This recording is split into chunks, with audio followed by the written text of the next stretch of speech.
Welcome back to the channel. This is Trendy Storm and you are watching 5th part of What If Naruto Founds Kushina's Secret Diary. If you enjoyed this video, please like, share and subscribe to the channel. Now wasting no more time, let's start the story.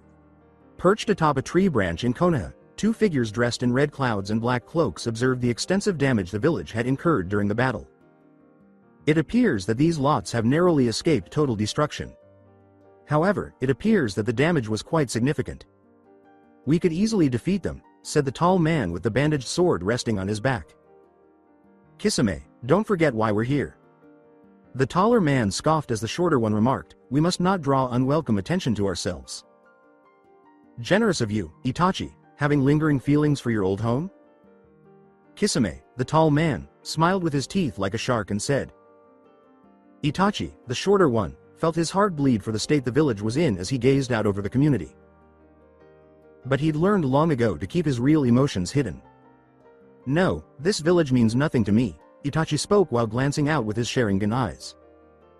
"Well, since it has been a while since your last visit, we already know the target's location. Would you mind taking me to one of those places you used to enjoy?" Itachi just stared as Kisame questioned, "We have some time before we have to find him." He said, "Fine." As they took off. A few moments later, the two were seated at the Dango restaurant, silently observing the comings and goings of the shinobi and citizens, keeping a mental record of every person on duty or on patrol. They focused particularly on Kakashi Hitaki, who was waiting for Sasuke outside the Dango shop. At that moment, he became aware of Kurenai and Asuma since they were strolling very near to one another. "Well, hi to the two of you." Knowing the two have been in a relationship since their academy days, he said, "You seem to be getting along real close." "It's not like that, idiot." Kurenai denied as Kakashi smirked beneath his mask, "I happened to bump into Asuma when Enko asked me to pick up some dango for her." "What are you doing here?" Asuma inquired. When he said, "Last I checked, it was your day off," Kakashi grinned. Asuma and Kurenai noticed Itachi's finger twitch slightly at the mention of his little brother. "Well, I'm here to buy some offerings. I've plans to meet Sasuke," Kakashi said. "You seldom find yourself waiting for someone, huh? Although you do have a habit of being late, I assume the offerings are for Obito." Asuma spoke while Kurenai and he continued to watch the two cloaked men. "Yes, back when we were younger, he enjoyed sweets." The two enemy shinobi realized their position was vulnerable, so Kakashi said, "I thought it's the best option as an offering." When Sasuke finally showed up, Itachi briefly hesitated upon seeing his younger brother. Sasuke said, "Kakashi, strange for you to be here early," and Kakashi shrugged in response. He said, "Well, I can be on time every once in a while," before the two had long since vanished from view. Sasuke arched a brow, sensing that something wasn't quite right, but ultimately chose to comply. "I don't like sweets," Sasuke remarked, and Kakashi gave a nod. "I see," he said, gesturing to Kurenai and Asuma, who both nodded and followed them. They could see Asuma and Kurenai in front of them as they got closer to the river. "You were a former shinobi of the Leaf, based on your ability to slip past. What brings you here, and who are you?" Itachi regarded the two while Asuma made her demand. "It's been a long time." "Asuma and Kurenai," he said, taking off his hat slowly, as their eyes grew wide. "Itachi." The former Anbu captain was staring at them blankly as Asuma growled. "You know these two, Itachi?" Itachi nodded and Kisame questioned. "When I was a shinobi."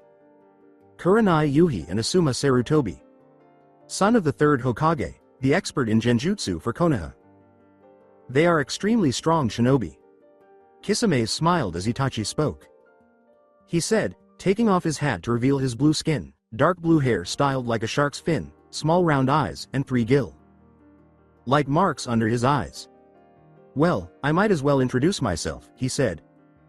The two were most distinguished by the headbands from their respective villages, which had deep cuts on them.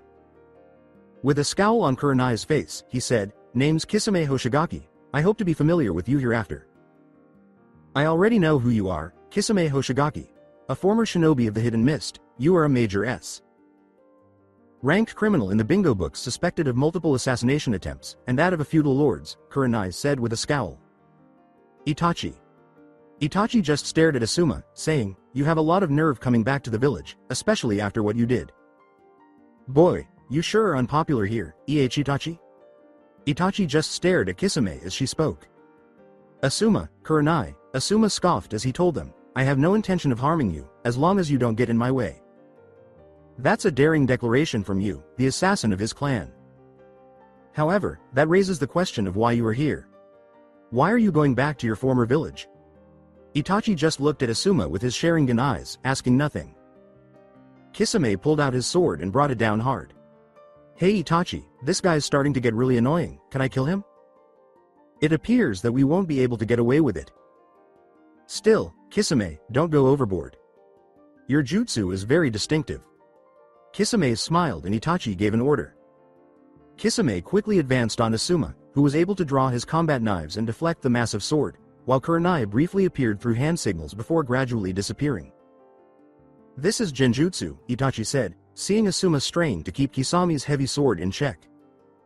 The strength behind this sword must be enormous, just holding back the tip. Asuma noticed Kisame grinning as the blade approached Asuma's arm.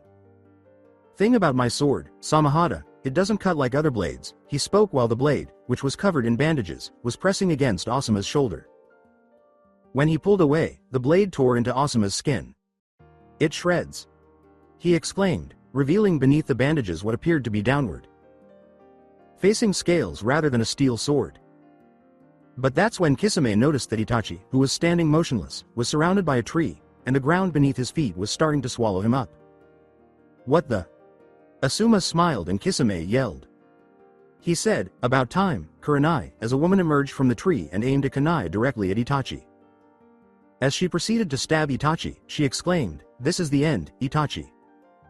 All of a sudden, Itachi was in front of her and she was stuck in the tree. She said, W. What? And Itachi shook his head. He told her, Genjutsu of this level won't work on me, Kurenai, as Kurenai swore.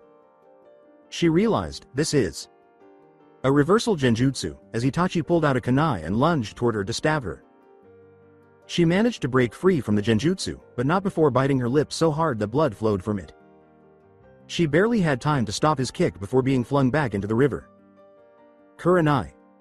Thanks to her chakra, Asuma was able to shout as she touched down on the water's surface. Hey, you and I are at odds. Keep your focus. Kisame yelled as he swung his sword at Asuma, but Asuma dodged and twisted out of the way of the blows, appearing to miss the face slash but sustaining a cut instead. He exclaimed, what? Just before realizing that the blades were holding chakras. I see, now this is getting exciting. As he started to alternate between hand signals, Kisame said. Kurenai, meanwhile, was barely out of the water when she sensed Itachi following her. I expected nothing less from you, but I'm sorry Kurenai, Itachi spoke, then glanced over his shoulder. Kakashi concluded, but I'm afraid this is as far as you go, Itachi, as he reappeared in a shadow clone of himself mimicked Kisame's move. Water style, Shark Bomb Jutsu. As they succeeded in canceling each other out, the twin jutsus crashed into one another. What are you doing here, Kakashi? As Kakashi stood in front of Asuma, she asked. Yeah, I asked you guys to take care of this, but I started to worry. Admittedly, I never imagined that Itachi Uchiha and Kisame Hoshigaki from the Hidden Mist were involved. It's been a while. Itachi. As the elder Uchiha peered over his shoulder, Kakashi spoke. Hitaki Kakashi. It's been a long time. Kakashi gazed into Itachi's eyes as he spoke. Those eyes, those are the Sharingan's true heirs. This is not good. Is he here to support Sasuke? In the worst scenario, I need to be ready for that. Kakashi watched his opponent while he conducted his analysis. What business do you have in the village? Itachi turned to face Kakashi, Sharingan eyes fixed on his. Kakashi demanded. I must admit that when I saw someone using my ninjutsu, I was taken aback. However, I see. Kisame smiled and interrupted. So, aside from Itachi, there's another person with the Sharingan, but I can only see one eye. Which one of the copycat ninja and Kakashi Hitaki must make you? Kakashi nodded as Kisame spoke. And I know you, going by that sword you were one of the 7 swordsmen of the Hidden Mist, right? Kazame smiled as Kakashi said. True. I've heard it was enjoyable that you had a run in with Zabuza. Kisame smiled, then heard Kakashi point his sword at him and pull out a kunai knife behind his back. "Chopping you to pieces will be worth it," he declared. Itachi said, "No Kisame," as they all turned to face him. "There would be a cost involved if you faced that man. Additionally, reinforcements will have arrived by then. Remember, our goal is not to sustain injuries." The Kakashi clone glared as Itachi gave an order. The clone said, "Then let's hear out this goal," and then vanished. "We've just come to find something. Once we have it, we'll be on our way," Kakashi scowled as Itachi gave an update. "And what is it you're looking for?" Thinking that maybe they were after Sasuke like Orochimaru, Kakashi said with a hint of anger in his voice. "I'm not Kisame at all. I promise not to take too long." Kakashi jumped back and flashed hand signals as Itachi told him, his eyes widening.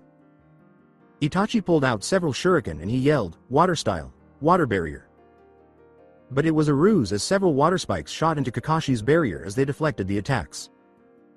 I was unable to even watch him weave the hand signs due to the speed at which he employed the jutsu. With the shurikens in his right hand acting as a ruse, he was able to perform a water jutsu beneath my feet. Kakashi conducted an analysis. "Kakashi, I didn't think anything less of you. Your analytical prowess is..." Unexpectedly, Kakashi was stabbed in the back by an Itachi clone that was standing behind him. Impressive. A clone with shadows? He moves so quickly in jutsu. Just before Kakashi turned into water, Kurenai spoke. "Clone of water? The copycat ninja did a great job replicating a jutsu from my village." Kisame paused to consider before smiling. As Kakashi handed Kurenai a kunai, he thought, too bad it won't be enough.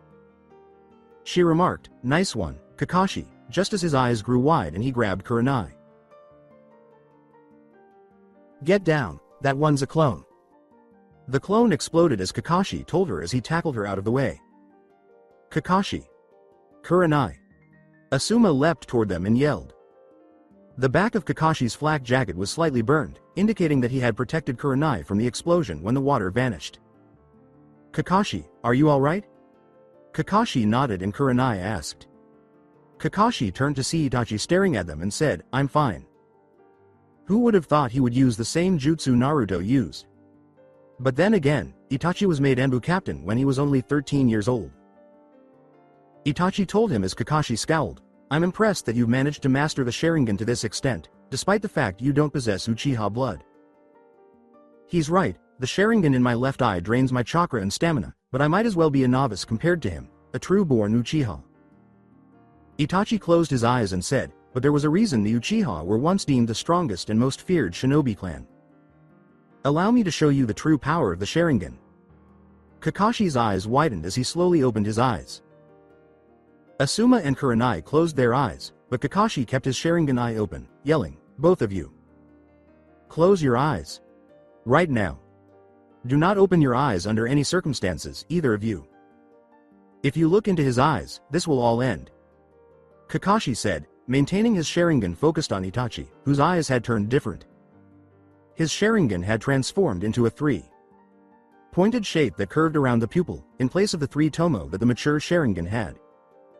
Similar to a shuriken with three curved points. Itachi nodded and Kakashi said, "Only someone with a Sharingan can go against this technique." Itachi remarked, "Yeah. Only those with a Sharingan can resist the Mangekyo Sharingan to a certain extent." However, as Kakashi's surroundings started to change. As Kakashi's thoughts turned to Sasuke, Itachi spoke to him. "This visual jutsu is a powerful genjutsu called the Tsukuyomi. It is nearly unbreakable. Only one with the Kekkei Genkei of the Sharingan can bring me down." Sasuke, he thought to himself before the world warped and he ended up hanging on a cross. Itachi was standing in front of him, holding a katana. Itachi stabbed Kakashi in the stomach and said, "I wonder though, how long you will last, without the Uchiha bloodline in your veins." The sword stabbed deep into Kakashi's stomach, causing him to gasp in agony before the blade was removed and the wound disappeared. There was another Itachi standing beside him right now. Thatjahi nodded and Kakashi asked, "That just now was a genjutsu?" Itkahi repeatedly stabbed Kakashi while uttering, "In this realm, the Tsukuyomi, space, time, and mass." He told him, "I control them all," while stabbing the copycat ninja. As more and more Itachis appeared and stabbed the man for what felt like hours, Kakashi did his best to withstand the pain. For the next 72 hours, I will stab you with these swords, Itachi told him. He was left breathing heavily after what felt like hours of pain, and he saw another copy of himself getting stabbed by more Itachis, repeating the same action. As he stabbed the man once more, Itachi said, "The pain you feel is no illusion. To your mind, it is no different to reality while here in the Tsukuyomi. I'm curious, though, how long will your soul endure?" He questioned, stabbing him repeatedly. Until he was surrounded by several Itachis, all of whom were brandishing swords, and he was left gasping for air and in agony. Itachi told him, 1 second down. 71 hours. 59 minutes and 59 seconds left. As Kakashi's eyes grew wide. What? That was only a second? He cried out in terror as Kakashi continued to bleed from repeated stabbings and the Itachi brothers raised their swords once more. Up until the point where Kakashi almost fell to his knees and the jutsu ended. With his eyes still closed, Asuma exclaimed, "Kakashi! What's going on?" Kakashi was completely out of energy and strength. "You just told us to keep our eyes shut, then suddenly you screamed out in pain. What the hell's going on?" he exclaimed. Glaring, Kakashi looked up and said, That was horrible. 3 days in that world was only a second in reality. What a terrifying jutsu. But why didn't he kill me then? Why wouldn't he have done so if he could have used that genjutsu?" As Itachi's Mangekyo stabilized, he asked himself. Kisame appeared next to Itachi and remarked, "Dang, this is the first time I've ever seen someone survive your jutsu and not have his spirit completely crushed." With Itachi's eyes twitching from using the Tsukuyomi, Kisame cautioned, "But you should be careful not to overuse that jutsu of yours." As Itachi began, Kakashi questioned, "Wait. The thing you're after. Is it Sakushu? Have you come back to kill your little brother?" He told them, "No. We're here for the fourth Hokage's legacy," as Kakashi glared and Asuma and Kurenai winced, keeping their eyes closed. He thought back to his conversation with Jiraiya, and how the Toad Sage had informed him that he would be looking after Naruto going forward because there was an organization pursuing him. The fourth's legacy. So. It Naruto you're after. Just like Jiraiya said, he realized. Asuma and Kurenai were perplexed, so that's it. You're after the 9 tails inside Naruto. You and the organization you're a part of. Akatsuki, right? Inquired Kakashi. Itachi gave Kurenai a glare and said, "Akatsuki?" The shark man smiled and raced towards Kisame, prepared to kill the 2 shinobi. "Kisame, we're taking Kakashi with us. Kill the other 2, he said to Kisame. Up until Guy materialized and gave him a strong kick to the ribs. He yelled, "Severe Leaf Hurricane," as he struck Kisame, forcing the former swordsman to retreat back to Itachi. "Who the heck are you?" Kisame exclaimed as Guy stood in front of them, albeit with a smile. He took his position, and Itachi looked at him as he introduced himself, the fierce green beast of Konoha. "Maeda Guy?" Kisame questioned. "Shouldn't you be called a strange beast then?" Itachi squinted. Itachi admonished, "Don't underestimate him, he's Konoha's expert, taijutsu master," as Guy scowled. Guy thought, so, this is Itachi Uchiha, the former captain of the Anbu Black Ops, at just 13 years old, just as Kakashi abruptly passed out behind him and started to sink into the water, needing Guy to pull him out. "You liars, what right did you take this action against my opponent?" Guy scowled at the 2. "Guy, don't look into Itachi's eyes. If you do, you'll fall under the same genjutsu as Kakashi did." Asuma was after. "It's fine, I'm well aware of how to face Sharingan users. I've been working on ways to fight Kakashi, so both of you open your eyes," Guy said. Kurenai spoke, But, Kakashi." While Guy shook his head. Opening their eyes, Asuma and Kurenai focused on Itachi's feet, and Guy said, "There's a workaround if you focus on his feet. It's not a problem when fighting a Sharingan user." "Yeah, but you're the only one that can do that, Guy. We're not as well versed in reading people's movements just in front of their feet," Asuma replied as Guy nodded. After saying, "It's a knack, but it's not something I can teach in an emergency," Guy gave Kurenai Kakashi. Guy turned to face his opponents as Kisame smiled and raised his sword. "Kurenai, take Kakashi to the medical unit. Asuma, you're my backup until the Anbu forces of Alerted arrive. Until then, we'll hold them off, Guy said. Itachi gave an order, no. We're leaving, as Kisame furrowed her brow. Itachi said, leave and get back on mission. We didn't come to start a war, and even if we could fight off the Anbu forces and Guy, that is not the reason we're here. Kisame gave him a long look before sighing. His gaze fixed on Guy, fine, and just when it was getting good, he uttered. Kisame said, I look forward to fighting you again, made a Guy, before he and Itachi took off, confusing the shinobi. Guy questioned. Who the heck was that guy? Asuma and Kurenai sighed. In the meantime, outside the village, Naruto, Uzumaki and Jiraiya were spotted strolling along a lengthy dirt road at the crack of midday. 10 kilometers outside of the village, at Shukuba, was a small village that the Uzumaki had stopped fighting and had put his armor back on. Naruto asked, so Pervy Sage, who's this person we're looking for? Jiraiya sighed. Stop calling me that, forget it, her name is Tsunade, she's the granddaughter of the first Hokage and the world's foremost medical ninja specialist. She was also my teammate back in my squad days in the Slug Signing, Jiraiya said with a brow raised. Recalling his clone's memories of witnessing the battle, he asked, the first Hokage, you mean that guy Orochimaru summoned during the exams? Jiraiya nodded.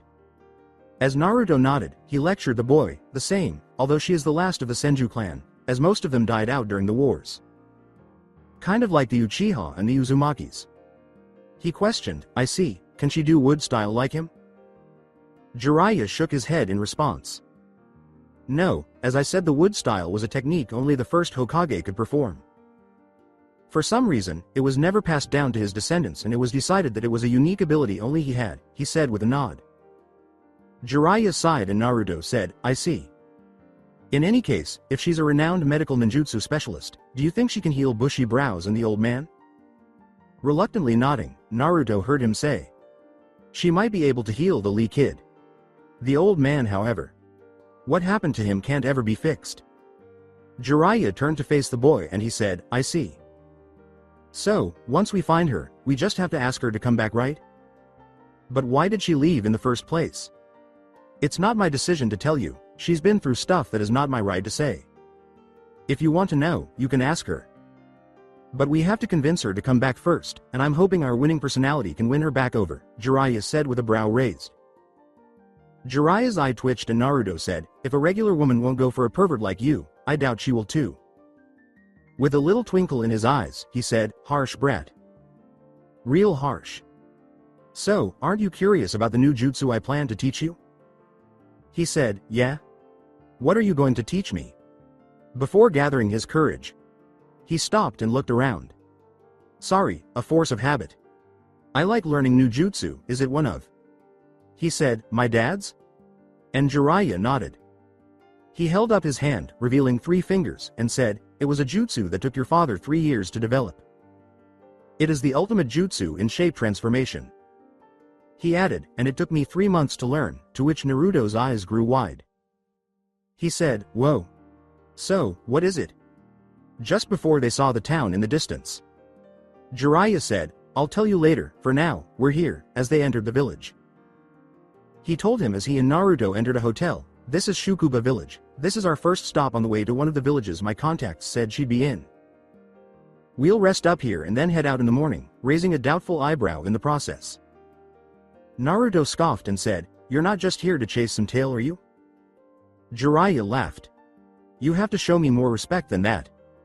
How dare you compromise the mission for some female company? He trailed off, noticing an attractive woman wink at him before thrusting the key into Naruto's hand. Naruto was left staring at the room as he ran after the women, shouting, well. I'll see ya later, Naruto. How about you practice those sealing jutsu while I tend to this lovely lady? See you later. Naruto sighed and asked. What was that about compromising the mission? He muttered as he ascended the stairs, well, won't see him again for a few hours. Might as well study up on sealing. In the interim, Konoha.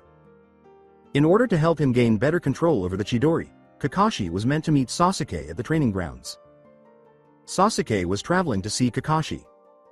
Ever since witnessing Naruto defeat Gaara during the invasion, he had become even more driven to become stronger. The once dead last of the academy had started to catch up to him with the accelerated training method. His current level of power was likely greater than Sasuke's, and this caused him to feel weak.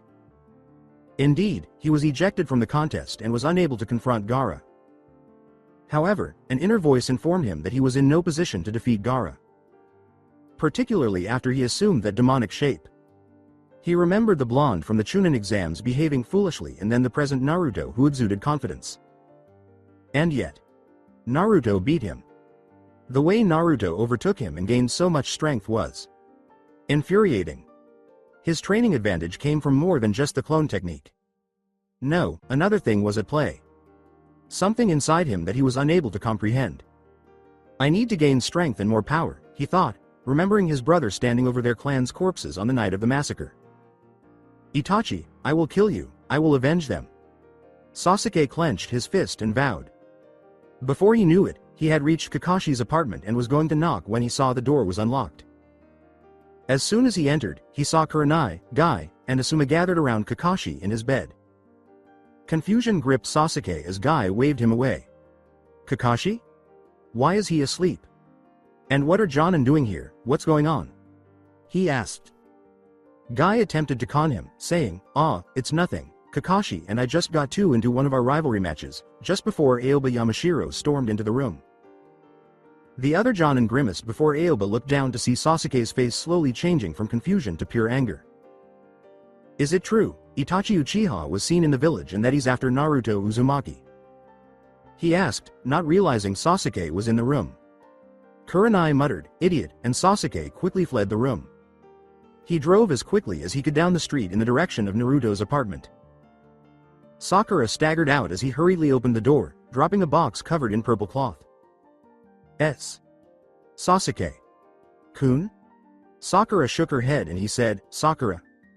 Where's Naruto?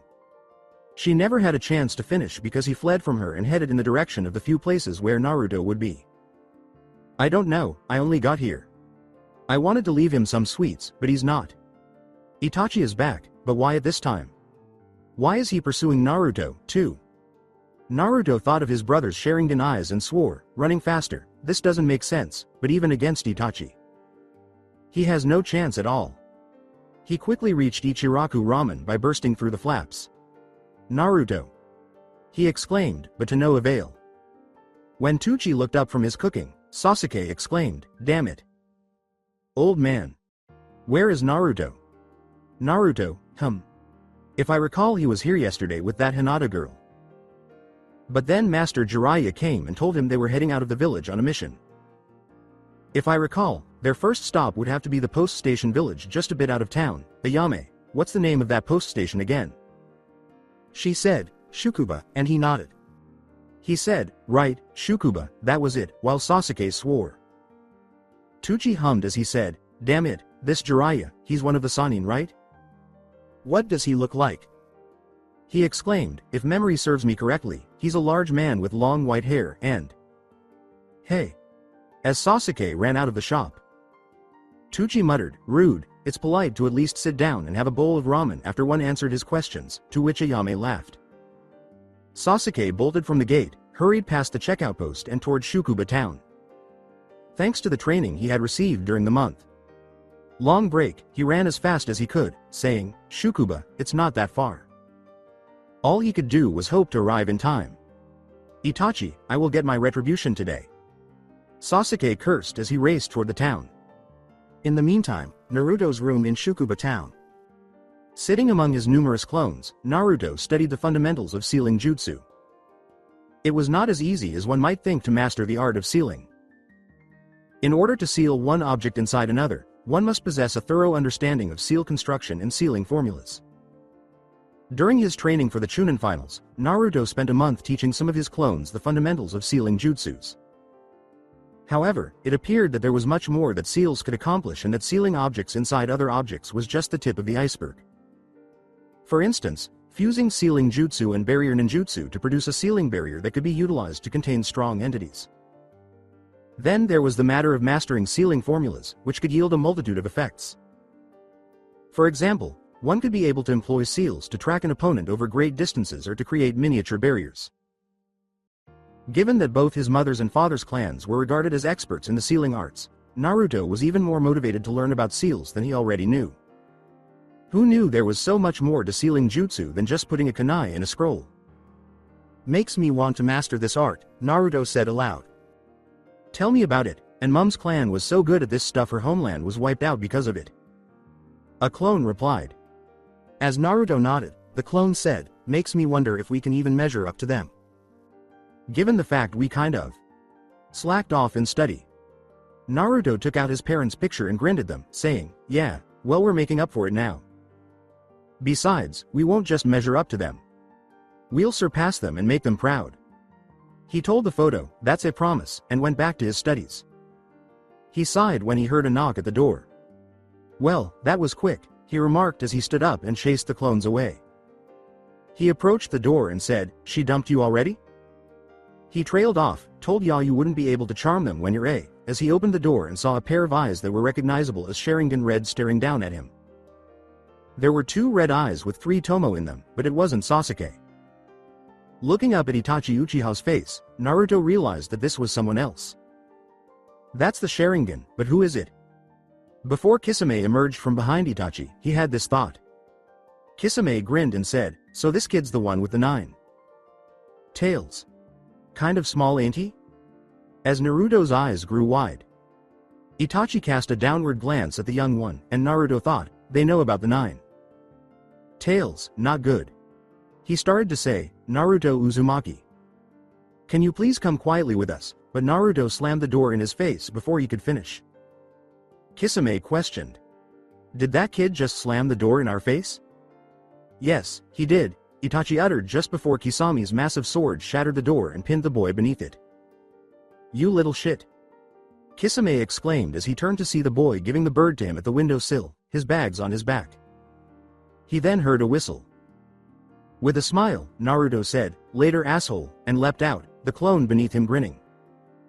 When the clone exploded and produced a huge explosion, he yelled, Kisame. Get back. Sasuke stopped in the street and saw smoke rising from an apartment building. He cried out, was that Naruto? And bolted for the building. As Kisame growled, Itachi and Kisame had managed to create a water barrier around themselves. He yelled, I'm going to cut that little fucker's legs off. But Itachi caught him by the shoulder. It seems like the Uzumaki has made a lot of progress. We must move quickly before Jiraiya discovers him, Itachi remarked, clearly impressed by Naruto's growth since childhood. Okay, fine.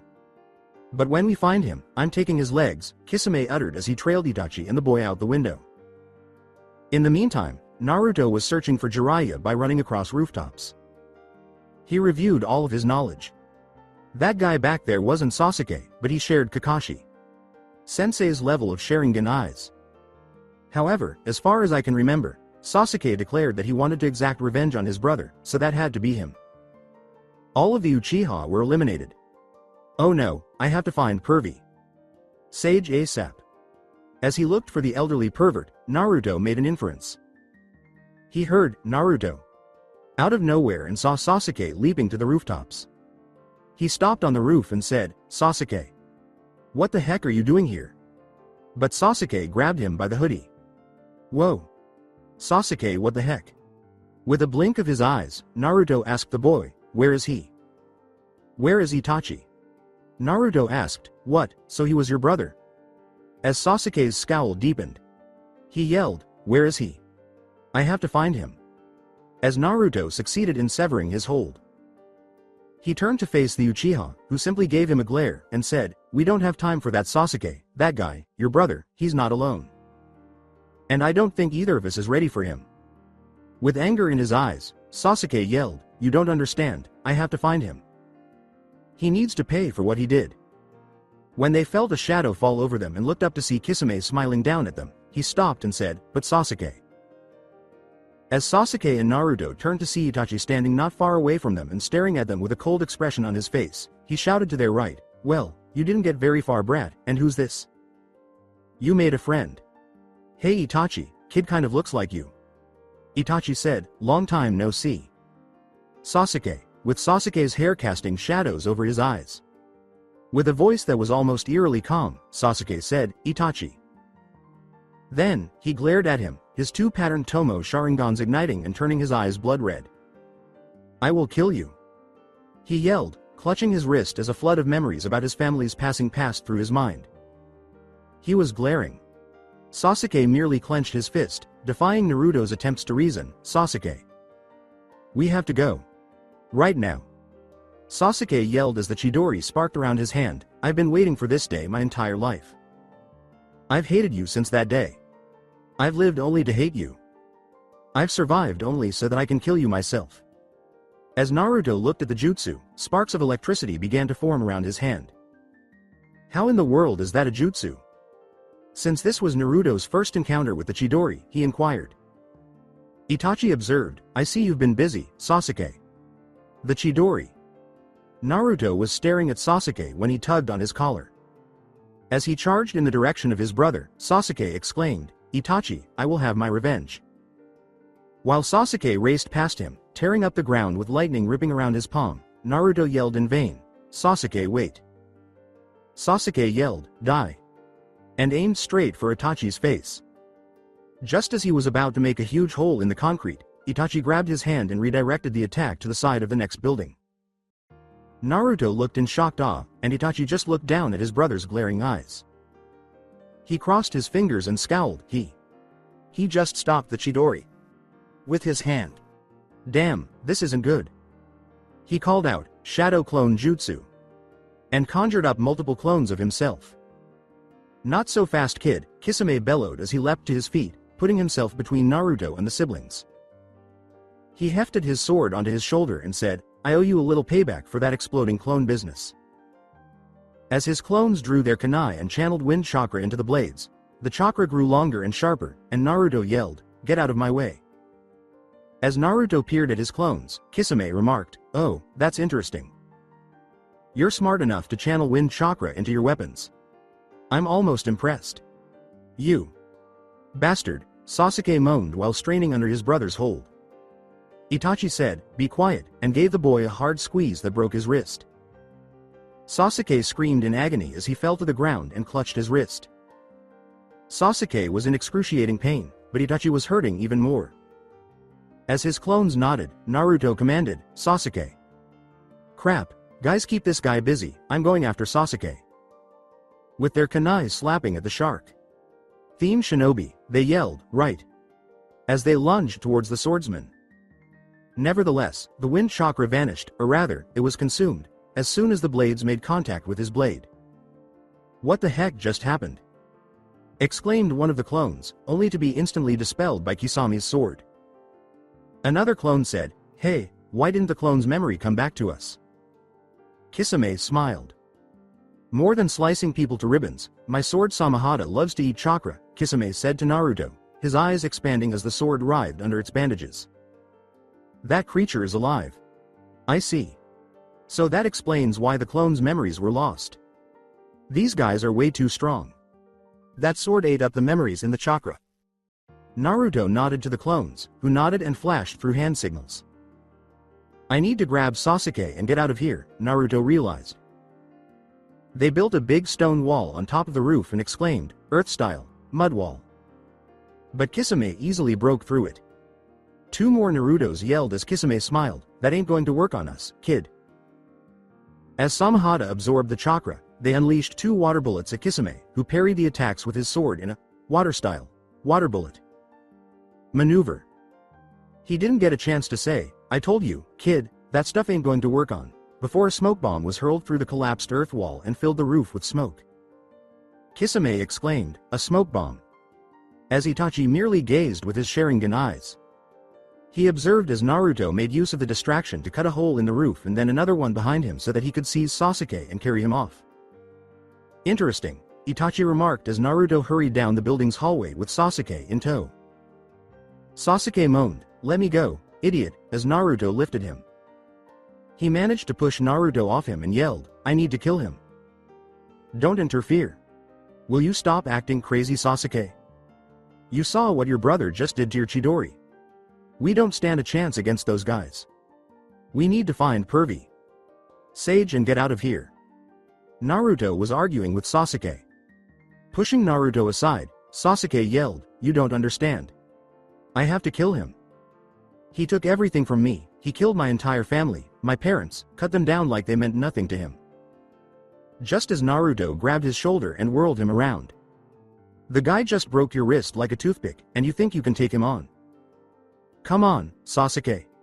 You are usually a lot more level-headed than this. I get you to want revenge on him, but so far you're only going yourself killed." Naruto attempted to reason with Sasuke. "Shut up. Stay out of this, you know nothing about this. It has nothing to do with you."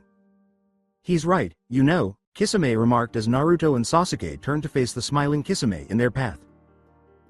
Naruto grabbed Sasuke and ran down the other end of the hall, but stopped when he saw Itachi standing in their way. "This has nothing to do with you. But the family reunion isn't why we're here. We want the blonde kid, so stand aside," Kisame said. Itachi turned to Naruto and said, "It's pointless to run. Come with us quietly, and your friend will not be killed." Sasuke growled and charged at Itachi, trying to kick his former brother's head with Lee's taijutsu. Sharingan was ablaze. Only for the elder Uchiha to effortlessly sidestep the blow and strike his stomach with a fist. Cradling his stomach, Sasuke collapsed to the ground and gasped in agony. He was then kicked in the chest and hurled across the hallway, colliding with the wall. "Sasuke!" Naruto exclaimed, running to embrace Sasuke, but he was frozen in place when the elder Uchiha gave him a glare with his Sharingan. "Leave this place immediately," Itachi said, glancing into Naruto's eyes. "The child of Aunt Kushina, Mom's friend. He's grown so much," Itachi thought, recalling a time when his mother had been there to watch over him in the hospital, just after he was born in the 9. Tails had been sealed inside of him. As he pulled out his knife, Kisame remarked, "You're getting annoying." He asked, ready to swing his blade and chop off Naruto's legs, "How about I cut off your legs so you won't run anymore?" He heard, summoning jutsu. As Gamma materialized in front of Naruto, using his armored arms to deflect Kisame's blade. "I know you two don't know much about me, but Master Jiraiya is not easily seduced by women," Jiraiya remarked, standing behind Naruto with a smile on his face and the previous woman unconscious on his shoulder. He proudly exclaimed, performing a little kabuki dance, "When you're someone like me, you only have to flash my sexy smile to have them all over you." Naruto's eyebrow twitched as the others awkwardly stared. Jiraiya gave Naruto a sharp look and said, "Oh please. It only took one wink from her and you were scampering after her like a dog in heat. Don't try to act all cool after falling for a simple trick like that, pervy. Sage. Damn it, brat. Will you stop calling me that in front of people? I have a reputation to uphold." Naruto yelled, "Your reputation is already the biggest pervert in the world." Kisame laughed. "Figures a simple trick like that wouldn't work, you are after all Jiraiya of the legendary Sannin. Even I don't think I'll be able to defeat you, despite the fact you're a huge womanizer, but it looks like you removed the genjutsu we put that woman under," Kisame said as Jiraiya set the woman on the floor. When Jiraiya said, "Placing such beauty under a genjutsu, such a cowardly act, you have no right to call yourself a man. Even if it was just to separate me and Naruto," Naruto arched an eyebrow. "Were they pursuing me? What did I do to these guys, though, and why? Is it a result of the exams for Chunin? Because I defeated Gaara when he was a tailed beast? Is their goal to neutralize a possible danger, or is there another reason?" Jiraiya scowled as Naruto asked, staring at the two men. He smirked and narrowed his eyes at Itachi. "So your target was Naruto, but he proved to be a little more difficult to catch, huh? Kid has a knack for surprising people," he said. "I see, so that's how Kakashi knew about us, you're the source of information." "You are correct, we are after Naruto. He is the prime target of us, the Akatsuki, and we have orders to take him alive. However, he did prove to be more resourceful than anticipated," Itachi said as Naruto narrowed his eyes. "The Akatsuki. Who are they? With me, what do they want?" Naruto inquired once more while Jiraiya smiled. After saying, "Of course, he's my student after all," he gave them a glare. He gave them a glare that looked straight into their souls and said, "And there's no way in hell I'm going to let you take him." Itachi remarked. "I wonder about that," as Jiraiya vanquished Gamma and took a position in front of Naruto. "You two are wanted in the bingo books as high Value targets yourselves. I can get rid of the right here and now. As they turned to look down the hallway, they heard someone say, "Stay out of this," and saw Sasuke slowly get to his feet. "Itachi is mine." "This is none of your business," Sasuke muttered as he attempted to get back up. Jiraiya nodded and Naruto exclaimed, "Sasuke. Damn it, we got to help him, pervy." "Sage. This is a delicate situation, relax and trust in your master," Jiraiya said, turning to face Sasuke as the young Uchiha got to his feet. "We will just have to be patient. To finally avenge my clan's destruction, this is the day I lived for," Sasuke proclaimed, his Sharingan eyes glaring. He yelled, "Itachi will die. By my hand." As Itachi looked into his younger brother's eyes, Itachi told him, "I have no interest in you right now. Stay still and you may survive," as Sasuke lunged toward him, growling. "Don't mess with me," he cried, hurling his fist at Itachi. However, the elder Uchiha parried the blow, punching him in the face and then sending Sasuke hurtling back down the hallway and into the wall. He was lying against the wall, his mouth hanging open and spitting blood. "Sasuke!" Naruto exclaimed in dismay and shock at witnessing his rival and teammate vanquishable so quickly. Not yet," Sasuke uttered while attempting to rise once more. Sasuke managed to get back up, but his left arm was essentially useless. I'm not done yet," he said. Itachi told his younger brother. "Stay down, you can barely even form a hand sign right now," but the boy disregarded him and got to his feet. "I won't give up." "Not now," Sasuke declared as Itachi approached him. Jiraiya attempted to move, but Kisame blocked his path. As Itachi stood over his brother's prone form, Kisame said, "You heard him, let's stay out of this one," and Itachi gave him an enraged glare. Sasuke became irritated and glared up. Sasuke yelled, "What are you waiting for? Come on!" as Itachi punched him in the stomach and then chopped the back of his neck. While Sasuke was being severely beaten to almost death, he coughed up blood. As he was viciously punched and kicked, Sasuke thought, Why? Why is there still such a big distance between us?" As Itachi battered him like a rag doll, he asked. "Our disparity in power has not altered since that day," Sasuke said, falling to the ground while maintaining a hollow expression in his eyes. "What have I been doing all this time?" Before being seized by the throat and thrown against the wall, Sasuke questioned. While Sasuke looked at his younger brother with a facade of indifference, Itachi's Sharingan was internally tormented. Itachi hurt his precious little brother, and he looked at Sasuke. But Sasuke had to kill him in order for the Uchiha name to be purified of its sins. And that would only be possible if he harbored deep hatred for his elder brother. Even if it internally killed him. Sasuke wrapped his hand around Itachi's throat and he just stared at him. He leaned in and whispered into his ear, "You are weak. And the reason you are weak. It's because you don't possess enough hatred within you," he said, leaning back and briefly shutting his eyes. He cast the Tsukuyomi upon him, causing the Mangekyo Sharingan to blaze into effect before he could respond to them. Sasuke cried out in excruciating pain as Naruto could take no more of the night the Uchiha clan was massacred, and for the next 24 hours, he was forced to relive the whole event inside the Tsukuyomi. Naruto yelled, "Damn it! Leave him alone!" As the Tails chakra started to seep into his eyes, turning them a deep red color and escalating the untamed whisker marks on his cheeks. He called forth a number of clones, who materialized in a billowing cloud of smoke that obscured Kisami's vision as they shot out of it. Jiraiya yelled, "Naruto, wait!" as the clones of Naruto rushed forward. Kisame yelled, "Not so fast!" as he swung his blade and destroyed the clone. However, one of them threw a large Shukurin directly at Itachi, who easily deflected the larger shuriken. Itachi's eyes widened just a little bit when Naruto, who had changed into the Shuriken, appeared at the last second, holding a kunai. As Naruto swung the kunai toward Itachi's face, saying, "I said get away from him," Itachi only redirected the kunai with his own, continuing to grip Sasuke's neck. He glared as Naruto landed in front of him, holding the kunai against Itachi's. Naruto yelled, "I won't let you hurt him," as Itachi fixed his gaze on him, seeing Shisui's image as he paused for a second. Summoning Jutsu, Toad Mouth Bind. But as he was ready to strike, a Like substance started to grow on the walls, the floor, and the ceiling, changing the entire hallway. Itachi leapt back, but Sasuke was grabbed by the meat and pulled to safety.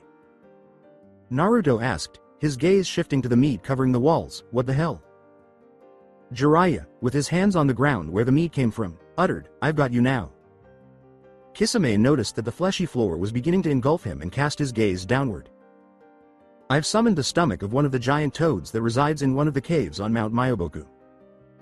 Unfortunately for you too, you'll be digested by the stomach's acid. And Naruto, stay still.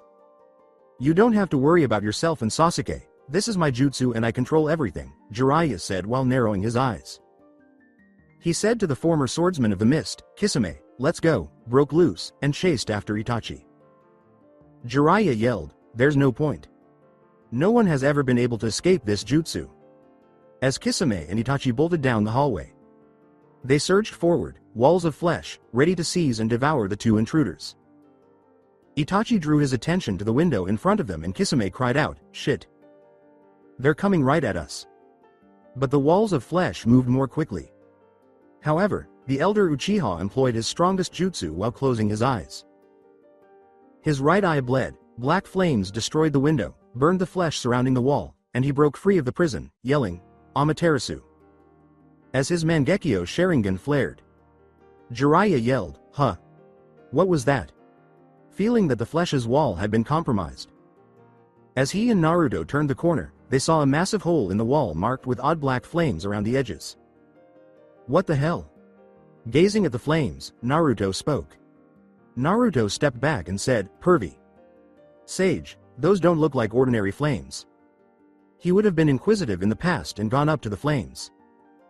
He was more circumspect now though. "You're accurate. Its strength is demonstrated by the fact that it could burn through the toad's mouth bind jutsu," Jiraiya said, unfolding a scroll and writing several sealing formulas on the paper. "Sealing art. Fire seal." Jiraiya spoke while sealing the black flames within the scroll and making sure it was securely fastened, all while making hand signals. "Okay, that should do it." "Whoa, so sealing jutsu can do that? What use will you make of it?" Jiraiya shrugged and Naruto inquired. "Not much. I doubt I can do much with that flame, whatever it was." Sasuke was spat out of the wall by Naruto, who then gently laid him on the ground. "In any case, you better check up on your teammate," he said. "Kaizen. Are you alright?" Sasuke was still unconscious when Naruto tried to wake him up. Just as they turned to face the kunai, a kunai was suddenly thrown at them.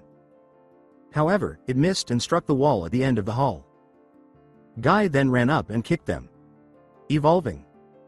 As he threw his foot at Jiraiya's startled face, Guy exclaimed, "Entry." With a self-assured smirk. Before realizing he had just kicked Jiraiya in the face and blanched. A short while later, Jiraiya was glaring at Guy with a comical expression and tissues in his nose. "Yeah." Jiraiya sighed and Guy apologized, saying, "I'm sorry, I couldn't see you properly because I was using my forehead protector as a mirror." "It's alright," he stated, glancing down at Sasuke. "Here, we ought to be more concerned about the young Uchiha." Jiraiya remarked, "He's got a broken wrist and a fractured rib, and whatever genjutsu he was under has left him catatonic." Guy winced at what she saw. That jutsu. With bitter thoughts, Guy considered his rival who had been subjected to Itachi's same jutsu. "Pervy. Sage," with his fist clenched and his hair pulled back from his eyes, Naruto spoke. "I understand your anger, but you can't pursue them, Naruto. They outclass you in strength," Guy remarked, to which Naruto shook his head. "I know," he said, startling Guy. "I am aware that I cannot pursue them. I'm no longer a moron." He asked, "But that guy, he was Sasuke's brother, right?" Jiraiya nodded in response. "True. Itachi Uchiha, who became an accomplished musician at the age of 8, and Anbu captain at the age of 13. He also killed all of his clan in one night, so you wouldn't stand a chance against him," he remarked, and Naruto nodded while maintaining an angry expression in his eyes. He glanced at the two and said, "So why was he after me, and who are the Akatsuki?" He questioned, "Is it because of the 9 tails, is that what they're after?" Jiraiya and Guy nodded in response. Guy remarked, "It would seem so," as Naruto clenched his teeth and pounded the wall with his fist. "God damn it. Has anyone else suffered harm?" he questioned, and Guy pursed his lips. "Leave me alone, bushier brow sensei. Kindly, please," he said. "I can handle it," although he was tightly balling his fist in an attempt to control his rage. Naruto's eyes briefly went red as his wrath drew upon the nine tails. Kakashi was hit with the same jutsu that affected Sasuke. He's currently resting back at the village, Guy told him casually. With a chilly voice, he said, "I want to go after them," but Jiraiya touched his shoulder instead. "I know you do, but I didn't teach you to be careless for a whole month. You are aware that Itachi is too strong for you. Furthermore, the Akatsuki organization has members who are either comparable to or more powerful than Itachi. And they're all going to be pursuing you." He told the boy, taking a deep breath, "The only thing you can do now is to get stronger. That's the only option we have left." What Jiraiya was telling him made sense to him. He realized after the Genjutsu class that he needed to be more composed and aware of his feelings. That did not, however, absolve him of his anger over it. "Okay, sensei," Jiraiya gave the boy a small smile as Naruto spoke. "So, what's going to happen to Sasuke and Kakashi?" "Sensei?" Jiraiya nodded in response to Naruto's question. "Do you think this Tsunade person we're looking for can help them?" As I previously mentioned, Tsunade is arguably the world's best medical ninjutsu expert. They looked out the hole in the wall, and he said, "She could heal them up in no time, but first we need to find her. And I have an idea of where we can start." Itachi and Kisame, meanwhile, were making every effort to get as far away from Jiraiya as they could. "Why do we have to retreat? You should be capable of." Itachi shook his head, but not before Kisame spoke. "We didn't know enough about Naruto's advancement. He's far more proficient now than people thought. And there was a good chance that Jiraiya was with us, and we could have both perished. In addition, I need to take a break from fighting and we're not in a hurry to catch him. I need to rest after using the Tsukuyomi and the Amaterasu in one day," he uttered as the Sharingan vanished from his eyes and they turned back to their onyx hue. As his Sharingan vanished, his thoughts drifted back to the moment when Naruto Uzumaki had scowled right into his eyes. Itachi was relieved to hear the memory of Naruto yell, "I won't let you hurt him. Sasuke. Even though Lord Third is unable to defend you anymore, I'm happy you have friends who look out for you. And thank you, Naruto. Would you kindly keep an eye on my brother?" Itachi looked forward, thinking. "Sasuke, I know you will despise me, and I hurt every day for that. But that is the sole option. The Uchiha family's true story must never be revealed. So go ahead and hate me. Take my life and exact your revenge. I won't be able to get my sins punished until then. And the name Uchiha has been reinstated." Itachi, still devoted to the village, pondered. Even as his name got lost in the mire, Itachi Uchiha might have been the greatest Hokage in history in a different life and era. He was capable of living the life he deserved. But this life was not like that. Since he was a shinobi and had to carry the weight by himself. Even though nobody will ever discover the real extent of his sacrifice. About a day had passed since Naruto's encounter with Itachi Uchiha, Sasuke's brother, and the Akatsuki. Sasuke was completely humiliated, lightly injured, and in a comatose state after the brief battle. While Jiraiya and Naruto persisted in their search for Tsunade, Guy had brought Sasuke back to the village for medical attention. With any luck, Tsunade would be able to heal Lee, Sasuke, and Kakashi after they located her. Naruto was still concerned, though. After fighting Itachi, Sasuke had sustained some serious injuries, and he wasn't sure he would ever fully heal. In addition, he was concerned about Sakura's reaction upon seeing him in the hospital once more. But that was not something he could worry about just now. He was going to have to track down this Tsunade and return her to the village. She could heal Sasuke if, as Jiraiya had claimed, she was a profound medical ninja. They were currently traveling to the next town where Tsunade was last seen, but not before giving Naruto one of his green jumpsuits, Guy said. As he and Naruto made their way to the next town, Jiraiya remarked, "I still can't believe you kept that." With a sigh, Jiraiya said, "I think it looks cool, plus it could be useful later as training gear," Naruto contended. Jiraiya muttered to himself, "I really shouldn't argue fashion with a kid that wears orange for the majority of his life." Jiraiya laughed a little and Naruto shot back, "Says the man dressed like a kabuki dancer?" Jiraiya glanced at Naruto and he said, "Hey, pervy sage. This group that's after me, the Akatsuki, do you have any idea why they want the 9 tails inside me? I doubt it's so they can have a tea party. Do they plan to use its power against Konoha?" He asked with a smirk. "I'm not sure, but they will be after you. The 9 tails are the strongest of all the other tailed beasts and villages have always sorted after them since the first Hokage's time. But it's not impossible to say they won't go after the others, but I don't have much information on them yet." Jiraiya said as Naruto nodded, but it came over him. "And my friends? Will they also be caught in the crossfire?" He questioned, getting a nod in response from Jiraiya. "If I have to be honest, yes.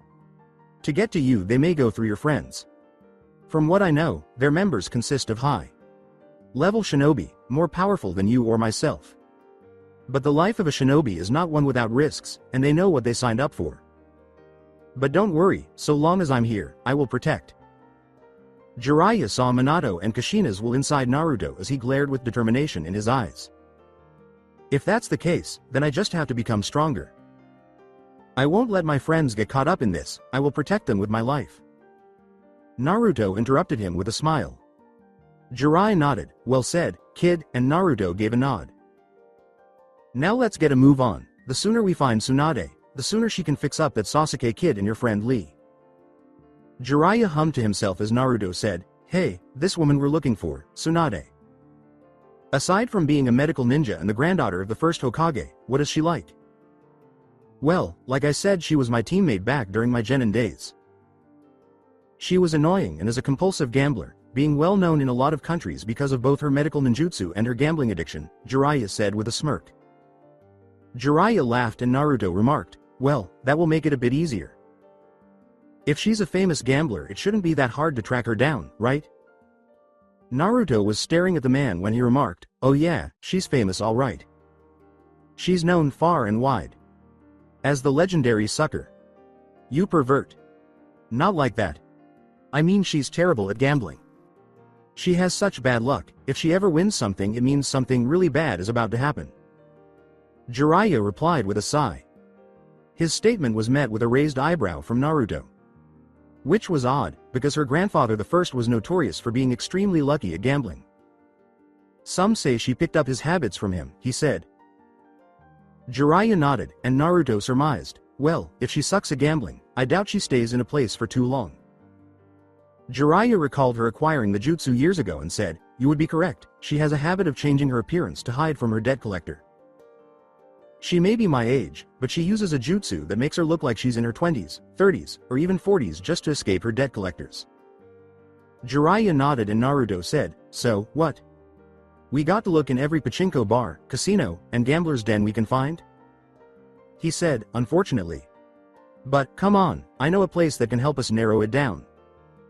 Naruto trailed behind him. They soon came to a big town that was a well-liked tourist destination and was having some kind of festival going on. Stalls, casino bars, and other joyous events crowded the area.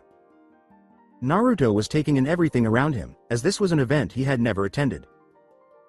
He was not allowed to go to the festivals in his younger years, mainly because he was despised by all and they wouldn't even bother cutting him or allowing him to play games.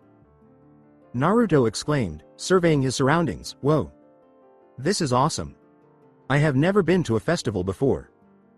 Jiraiya asked as Naruto nodded, "Well, take it easy, we're here to find Tsunade, remember?" Crossing his fingers in preparation for the jutsu, he asked, "Do you want me to send some clones to look for her?"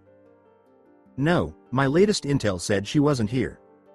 This stop is more of a gathering mission. I'm going to hit up some contacts I know and find out if they heard anything. In the meantime, you should just enjoy the festival after what happened." Jiraiya shook his head and Naruto said, "Are you sure? I mean, shouldn't I be helping you find her, or at the very least start learning this jutsu you want to teach me?" "Kid, everyone needs a break every once in a while. Despite being a shinobi you're still a kid as well, you need a break otherwise you'll burn yourself out. Trust me, we'll find Tsunade, just be a kid for a bit, okay?" He asked with a sigh. Naruto said, "Okay, I'll see you in a bit," and turned to leave. With a smile, Jiraiya watched his godson go. He knew the boy needed some time to clear his head after what happened with Itachi. He knew the boy would start worrying and overanalyzing things to divert his attention because the Akatsuki were after him and his teammate and sensei were in the hospital. He needed this little vacation to simply enjoy being young and not worry about the big things. Jiraiya told himself, "Trust me," and made his way over to one of the bars. "This is a good thing," he remarked before leaving to get intel. While all of this was going on, Naruto was ambling around the festival, taking in the sights and sounds of the lively atmosphere. As previously mentioned, Naruto was prohibited from being in any vicinity of the Konoha celebrations. Mainly because the villagers could get particularly inebriated when he was younger and all the adults would refuse to serve him. When you are the village outcast, it's not the ideal place to be. Naruto thought to himself as he studied the stalls and then the casinos, "I know pervy. Sage said I should just enjoy myself, but I feel like I should be focused on looking for this Tsunade lady, especially after what happened to Sasuke and Kakashi. Sensei." Reluctantly, Naruto conceded, saying, "I could start looking into stuff myself. But I'm underage, so I doubt they'll even let me through the doors." He made the decision to simply take in the festival while he could. "Well, I'm at a loss for what to do right now. Perhaps I could find a gift for Sakura Chan and Hinata," he remarked. The thought of Sakura made his heart skip a beat, and oddly, Hinata's smiling visage did the same. As he made his way around the festival, he questioned, "That has been happening a lot lately, what is happening to me?" Playing a few games of chance, at which he was surprisingly good, he managed to find Sakura a respectable gift. However, he ensured that it wouldn't be mistaken for a sentimental gift. She would definitely give him a solid blow to the head if he did. A white pendant in the form of a lily and a tiny pennant with Sakura flowers. Figuring that Hinata wouldn't mind a little something, he chose white lilies, which stand for purity. Something he could characterize Hinata with ease. Soon after, as he was munching on some grilled squid while strolling past one of the bars, he heard raucous laughter that he knew right away. As he walked in, he saw Jiraiya sitting on the couch with two stunning women draped over his arms. Jiraiya sneered and said, "Hey, Naruto. Hick, did you enjoy the festival?" As Naruto nodded.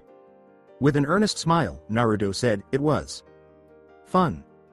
Jiraiya nodded as he said, "I can see you've been busy. Is this really how you gather intel?" Jiraiya slurred slightly as Naruto raised an eyebrow. "The key to gathering intel, my young apprentice Hick, is to look like you're not Hick gathering any at all," Naruto said. Jiraiya waved his hand and he said, "That doesn't make any sense." Jiraiya sighed and said, "You'll get it when you're older." Naruto sighed. As soon as the food in Naruto's hand landed on one of the guy's white coats, he was abruptly bumped into by two guys. "Whatever, so did you find anything or are we?" One of the men with a bald head exclaimed, "Hey, you urchin." Naruto furrowed his brow at the bald man, who bellowed, "You just got grilled squid on the boss's designer suit. That costs 100,000 ryo. You better pay back for it." Naruto asked, "That costs 100,000 ryo?" As the man became irate. The thug yelled, "Did you hear me? I said fork over the cash, brat." As Jiraiya got out of his inebriated stupor and stood up. The bald man growled and Jiraiya said, "I think you got ripped off if you paid 100,000 ryo for that piece of clothing. It's tacky." Naruto raised an eyebrow at the bald man and said, "Shut it, old man. Do you have any idea who this is?" "This is Akoki, a former Chunin from the Land of Stone. He's a legend. Wasn't this guy a Chunin?" Jiraiya laughed, and Naruto thought, he doesn't look it. "Legend? Never heard of ya," he said, letting Akoki give a growl. Jiraiya got to his feet and held up his right arm, at which point Akoki yelled, "You want to get hurt, old man? Fine. I'll make you and the brat pay. Naruto, be very attentive. This is the jutsu you'll be learning next. Watch chakra materialize in your palm," he said to Naruto.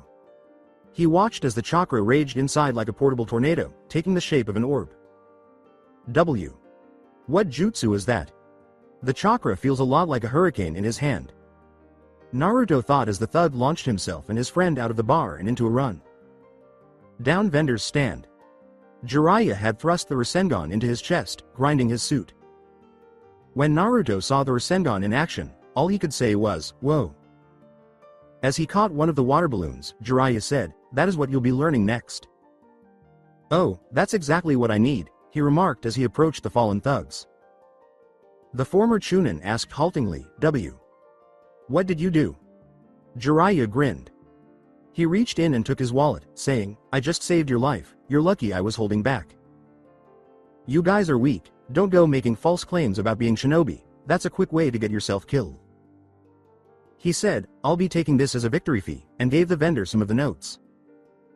While Naruto studied the spiral marking on the man's shirt, Jiraiya said, Here, sorry for the mess, and can I buy all your water balloons? The vendor nodded. That's the jutsu, made by my dad? As he gazed at the mark, he asked himself. He nodded and Naruto followed. Come on Naruto, let's get going, we've caused too much commotion for one day. It's time to start on your next training, he said. Subsequently, Jiraiya filled the bag with water balloons as the two of them stood at the top of the cliff that surrounded the town. Jiraiya asked as Naruto nodded, Okay, this should do it. Alright, now, are you ready to learn a new jutsu?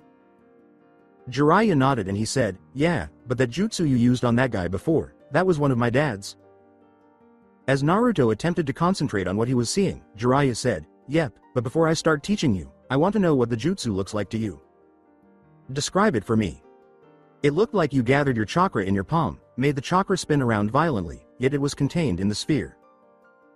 But when you hit it against that guy, the chakra ground against that guy and then was unleashed in a powerful burst and sent that guy flying. At least that's what I gleaned from watching it. By the way, what is it called anyway? Naruto inquired as Jiraiya nodded. Basic, but that's a good start. This jutsu was created by your father, and it took him 3 years to create it. It's called the Rasengan, it is an A-ranked jutsu that is considered the highest form of chakra shape transformation. With it, your father was able to defeat many strong opponents. It's even stronger than the Chidori your friend Sasuke knows, Jiraiya told Naruto in awe. Whoa, that sounds cool. So, what's up with the water balloons? Jiraiya grinned and pulled one out of the bag as Naruto inquired. Hi, I'm glad you asked. In the water walking, you learned how to release a certain amount of chakra, and in the tree climbing, you learned how to gather and maintain a certain amount. Well, your father combined both of those concepts. For this part, what you need to learn is to rotate the chakra in your hand, by creating a steady stream of chakra like so. He continued, using his chakra to begin rapidly churning the water inside the balloon, with the balloon's edges starting to randomly pop.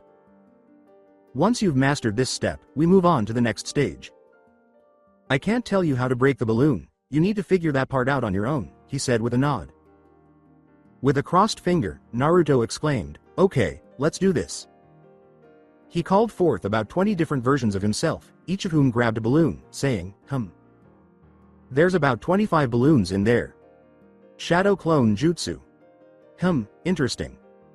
Do you think you can figure it out with the Shadow Clone trick? Jiraiya responded.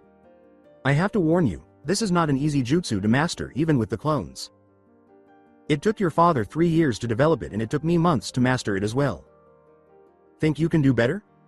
He asked with a slight smirk as Naruto.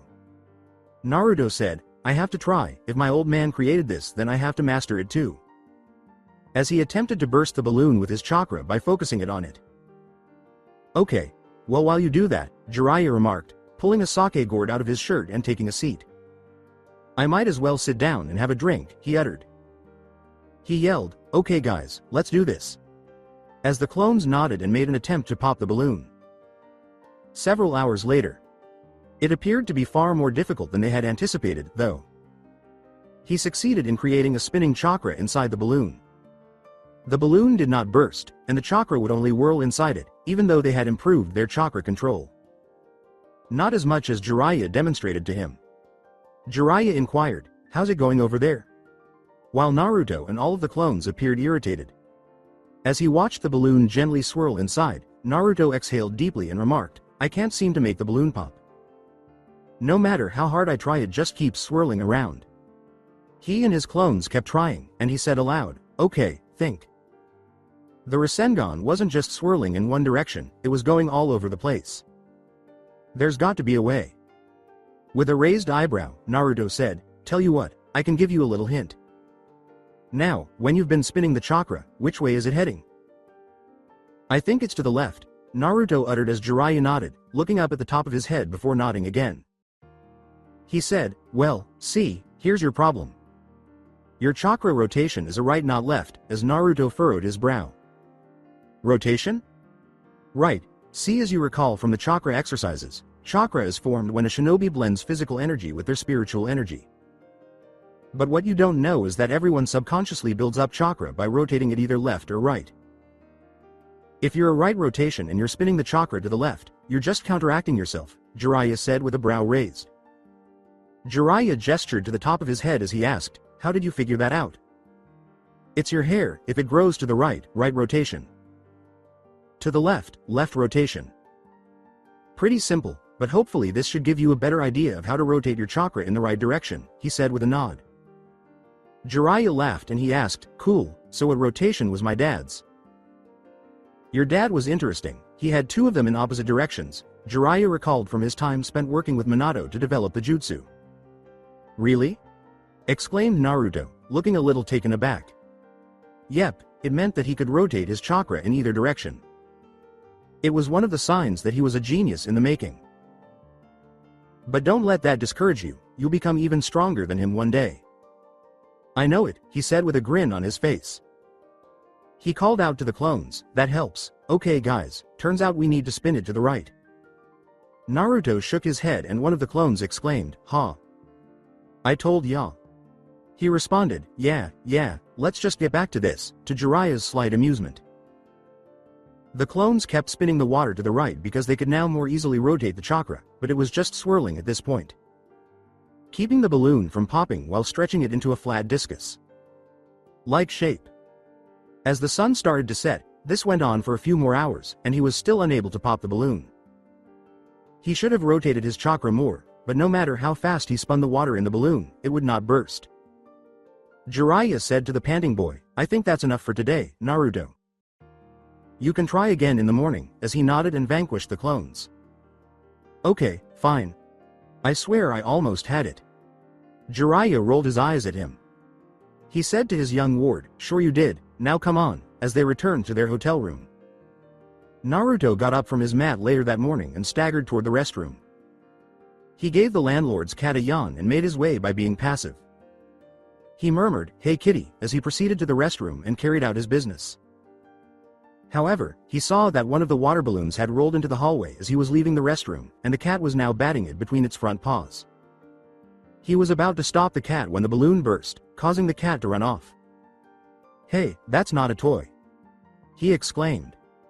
However, Naruto just gazed at the damaged balloon and the water that was now smeared across the ground while a grin unexpectedly appeared on his lips. He hurried back into the room and retrieved one of the water balloons, saying, hey, that gives me an idea. With his left hand, he grasped the balloon and directed his chakra towards his right. He visualized using his left hand to spin the water one with chakra while simultaneously using his right hand to spin it in the opposite direction. The balloon abruptly started to become uneven, much like when Jiraiya did it. Hey. His smile deflated the balloon. All right, that strategy seems to be effective, Naruto smiled. He scratched beneath the cat's chin and said, thanks, kitty, to her. The cat purred with pleasure. He then went to show Jiraiya. He grinned and looked down at the sleeping sage, saying, it's not the same as how pervy sage did it, but it's progress.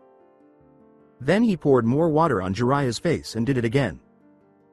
Jiraiya shot up from the futon, screaming, Gah! To see Naruto standing over him. Stage 1 complete, he smirked as Jiraiya stood up and wiped the water off his face, sporting a sleep-deprived expression. He said, well, good morning to you too. Okay, let's see what you've got, as Naruto burst the balloon using the same technique he had used earlier. He asked Jiraiya, who went back to sleep, what do you think? Wake up already. Jiraiya apologized, I was up all night doing important information, but Naruto was a little doubtful. That's what you call it, right? Said Naruto, as Jiraiya reviewed what he had seen in his head. Interesting. He discovered a different way to rotate his chakra by using his left hand to steady the balloon and his right hand to apply the chakra. To be honest, I don't think even Minato would have thought of this approach. He's an odd child, but odd can sometimes be good. I'm confident Kushina would have concurred, he mused to himself. So, I'm curious as to how you came up with this method. Naruto said, "It was thanks to Shu here," while he picked up the passing cat. A cat? Yeah, when I noticed how he batted the balloon around with his paws, it made me realize that the chakra in your balloon wasn't swirling in one direction but in multiple random directions. This is a temporary solution for me, and I need to refine my chakra control more to spin the chakra in one hand like you do. But this way I can get past the first stage and work on the next one. I know my father took 3 years to make this jutsu. But if I want to be able to protect my friends, I need to master it as soon as possible, Naruto said with determination as he recalled Sasuke assaulted by his brother. Jiraiya gazed, seeing the progress Naruto was making. He was aware of his flaws and resolved to improve. He was pleased with it. He smiled at Naruto and said, "Okay, then let's consider the first stage complete." As Jiraiya said, "Now, let's get to work on the next stage," Naruto nodded while clenching his hand. His circulatory system is beginning to feel the strain, but that's nothing compared to the second stage. Afterwards, Jiraiya and Naruto were standing close to the town in a little clearing. There were several dozen sets of bags next to him. Jiraiya held up one of the rubber balls from the others, while some were filled with water balloons. "Now, while your clones work on refining the first stage again, you, my young student, will be working on the second. Are you ready for this?" he asked with a nod. Holding up the ball, Jiraiya said, "Good, now for this lesson you're going to pop this rubber ball." With a loud bang, the rubber ball started to vibrate and then randomly bulge before continuing, saying, "The first stage was about learning to rotate your chakra randomly in your palm. The next step is to add power to your chakra, like this." At that, Naruto swallowed a little. That appears to be much more difficult than the initial phase. "And painful?" asked Naruto, to which Jiraiya laughed. "You have no idea. Your father injured himself a fair bit when he created this stage. But it's necessary if you want to have power behind the Rasengan, otherwise, the jutsu isn't effective. Think you can handle it?" he inquired with a grin. Grabbing one of the balls, Naruto exclaimed, "Just you wait, I'm going to get this down just like I did the first stage," and conjured up about 17 shadow clones. While the other 7 groups worked on the second stage, one group returned to work on the first. Jiraiya questioned, "Not having 100 work on this?" while Naruto shook his head. As he used both hands to generate enough chakra to spin rapidly inside the rubber ball to blow it up, Naruto exclaimed, "It's different from the first stage like you said, and the shadow clone jutsu splits my chakra among the clones. So I figure I'm going to need fewer clones to have more chakra. Here we go." However, all that happened was a little wiggle before nothing.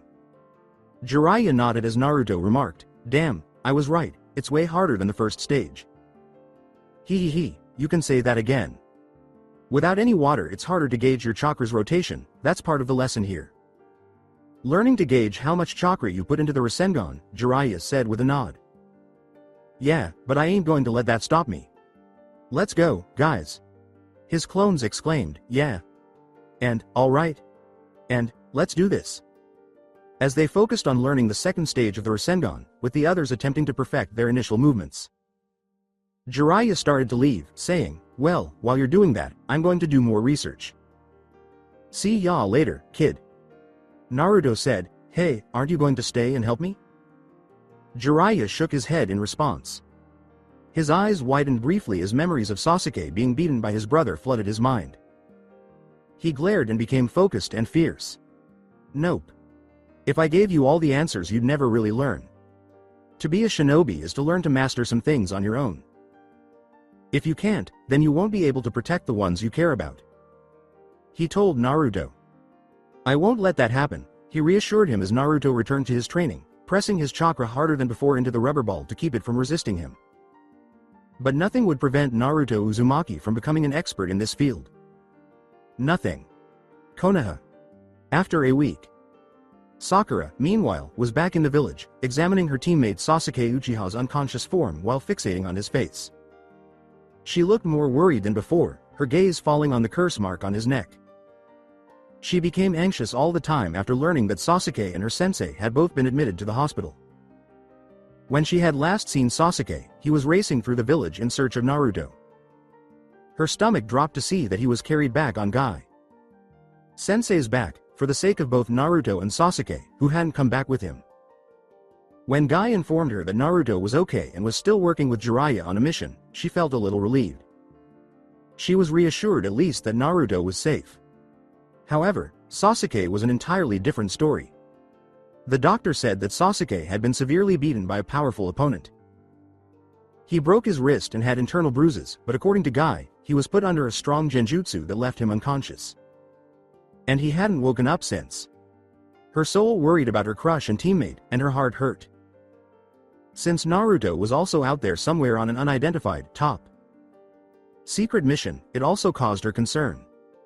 What were the odds that he would become like Sasuke if Sasuke had been defeated with such ease? She did, however, also recall how much stronger Naruto had grown and how he consistently seemed to pick himself up when others faltered. Sasuke-kun. Naruto. She said, clutching her dress and furrowing her brow. Why am I always the one left behind? She asked as the door unexpectedly opened and she turned to see Ino enter carrying a sizable bouquet. She questioned, "Hey, how's Sasuke-kun doing?" As Sakura shook her head. Sakura brushed some hair off his face and said, "Still out, the doctors said they healed his wounds, but whatever happened to him has left him comatose, like Kakashi-sensei." Her eyes were sad and dejected, and she said, "All we can do is wait until he wakes up." She sighed and walked over, grabbing Sakura by the arm as Ino just stared at her. "Ino, what are you?" She dragged the girl with pink hair out of the room and said, "Come on, you need to get out before you start growing roots into the chair. You've been sitting here for the past week staring at his face." But Sasuke will be right here when you get back. Like you said, he's in a coma and it's not like we can do anything to speed it up. So come on, we're having a girls' day out.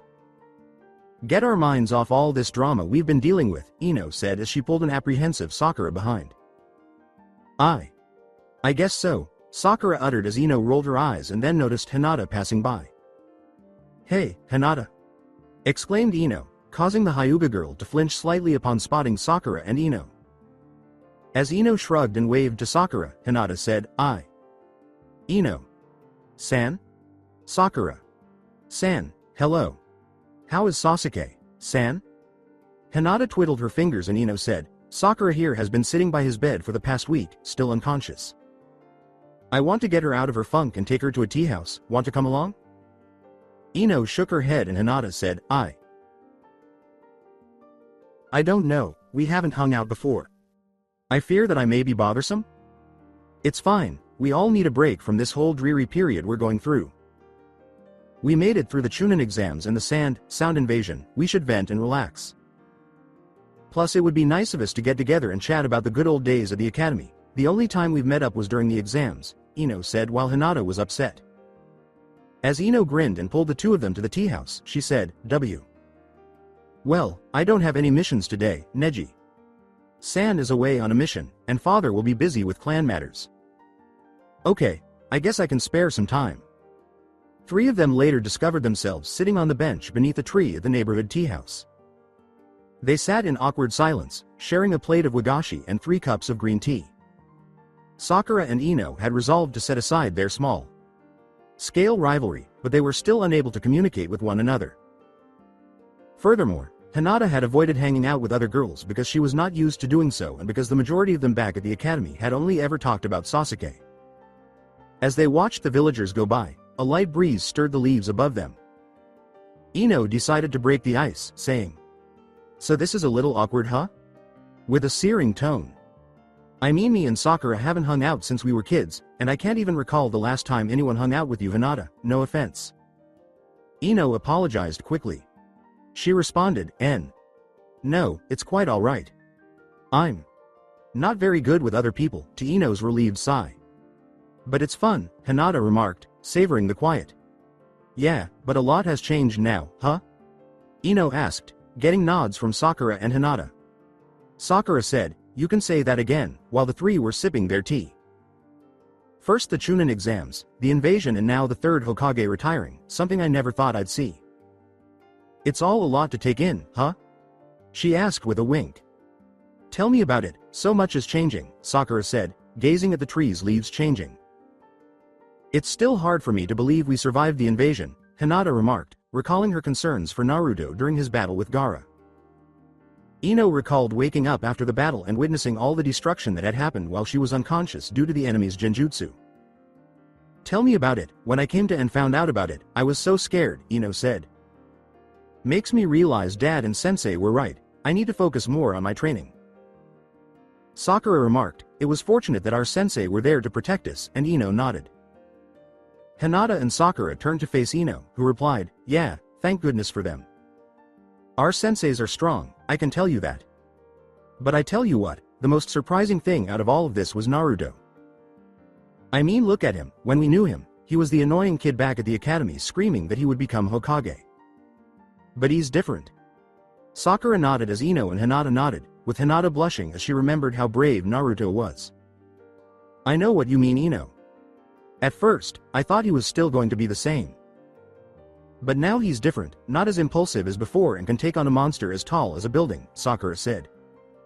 As Sakura and Ino nodded, she remarked, "Why? Yes, Naruto is always full of surprises. But I'm glad he didn't get seriously hurt. Although, if anybody was trained by the man who trained the fourth Hokage himself, I reckon anyone could get that strong. Maybe even Sasuke-kun? Still, why did he choose to train Naruto of all people?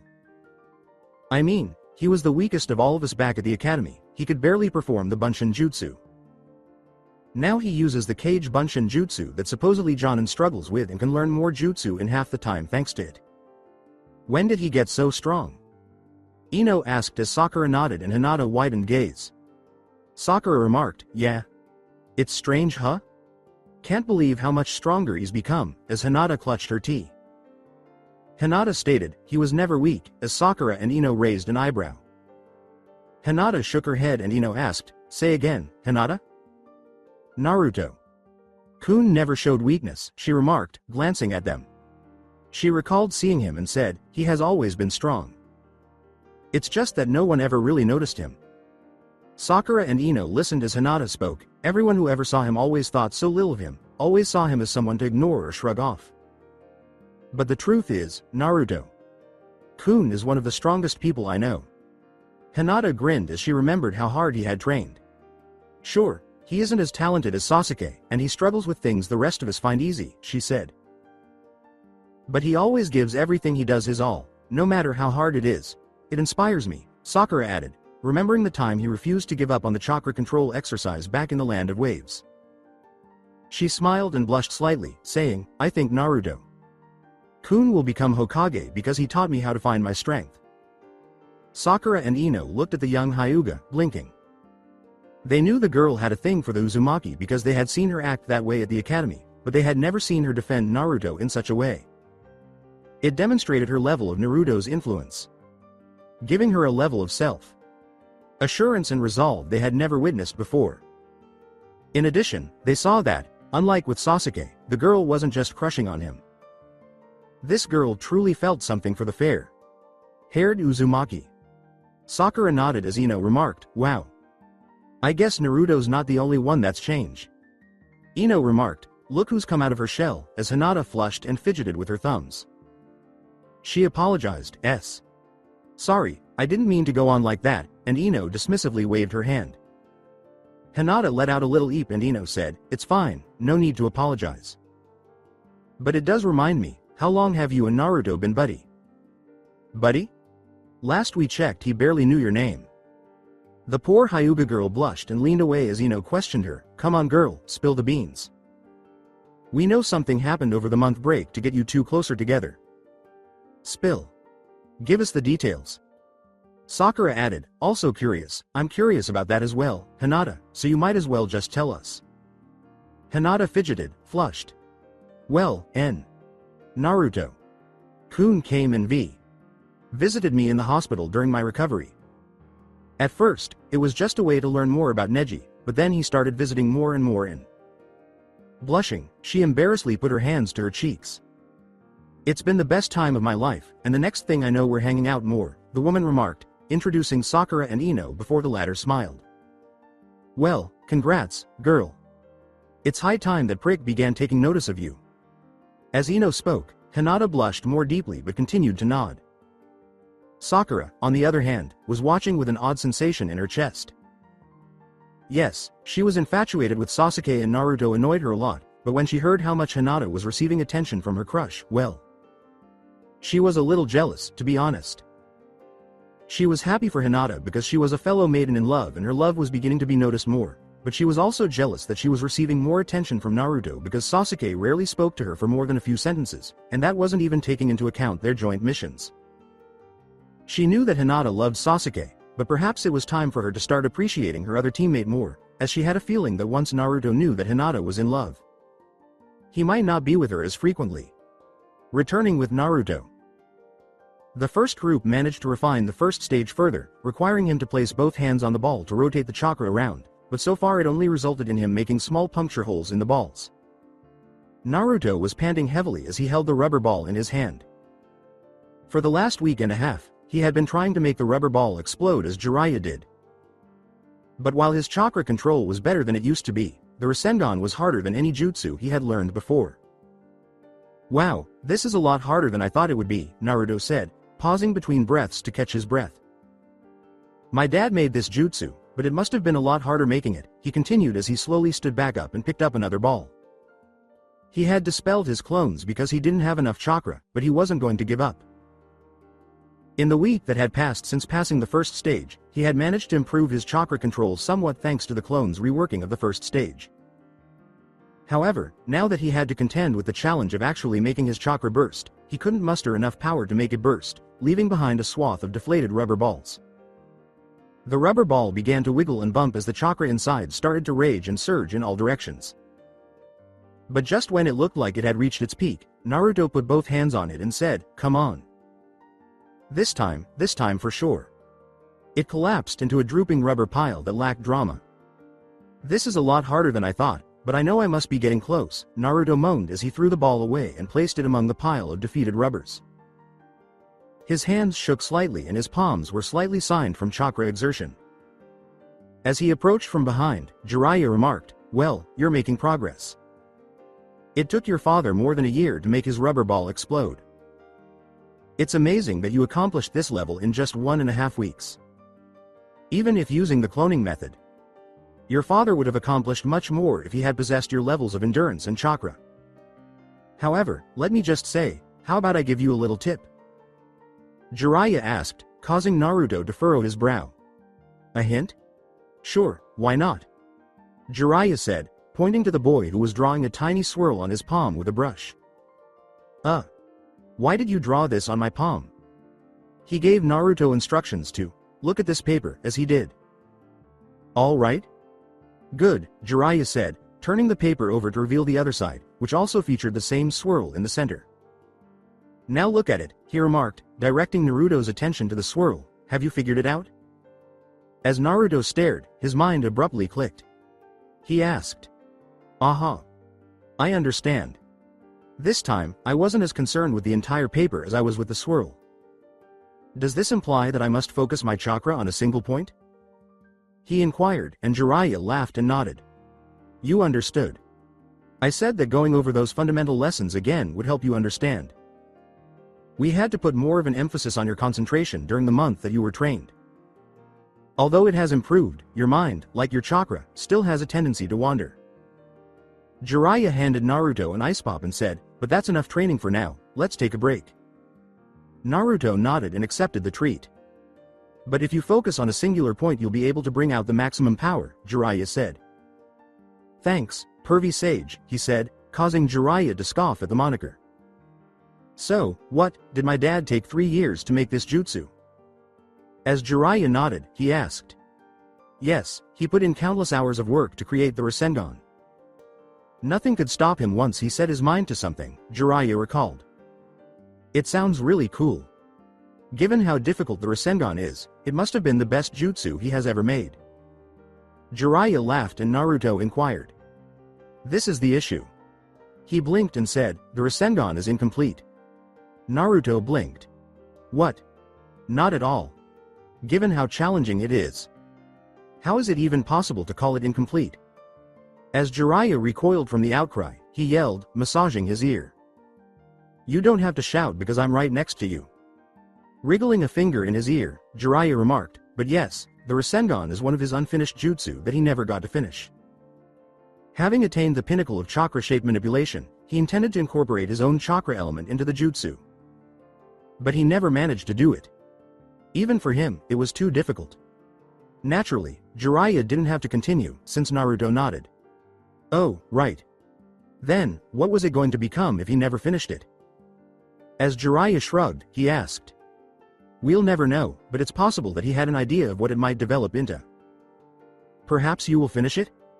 Smirking, Naruto said. Are you serious? Naruto inquired, a little excited. Don't get ahead of yourself, kid, Jiraiya cut him off. Even with the shadow clone trick, that kind of jutsu would be far too advanced for a kid like you. Not to mention the consequences it may have on your body in the event that you are unprepared. With jutsu, there is always a give and take. Naruto nodded and Jiraiya cautioned, so just concentrate on mastering this before you even think about progressing any further.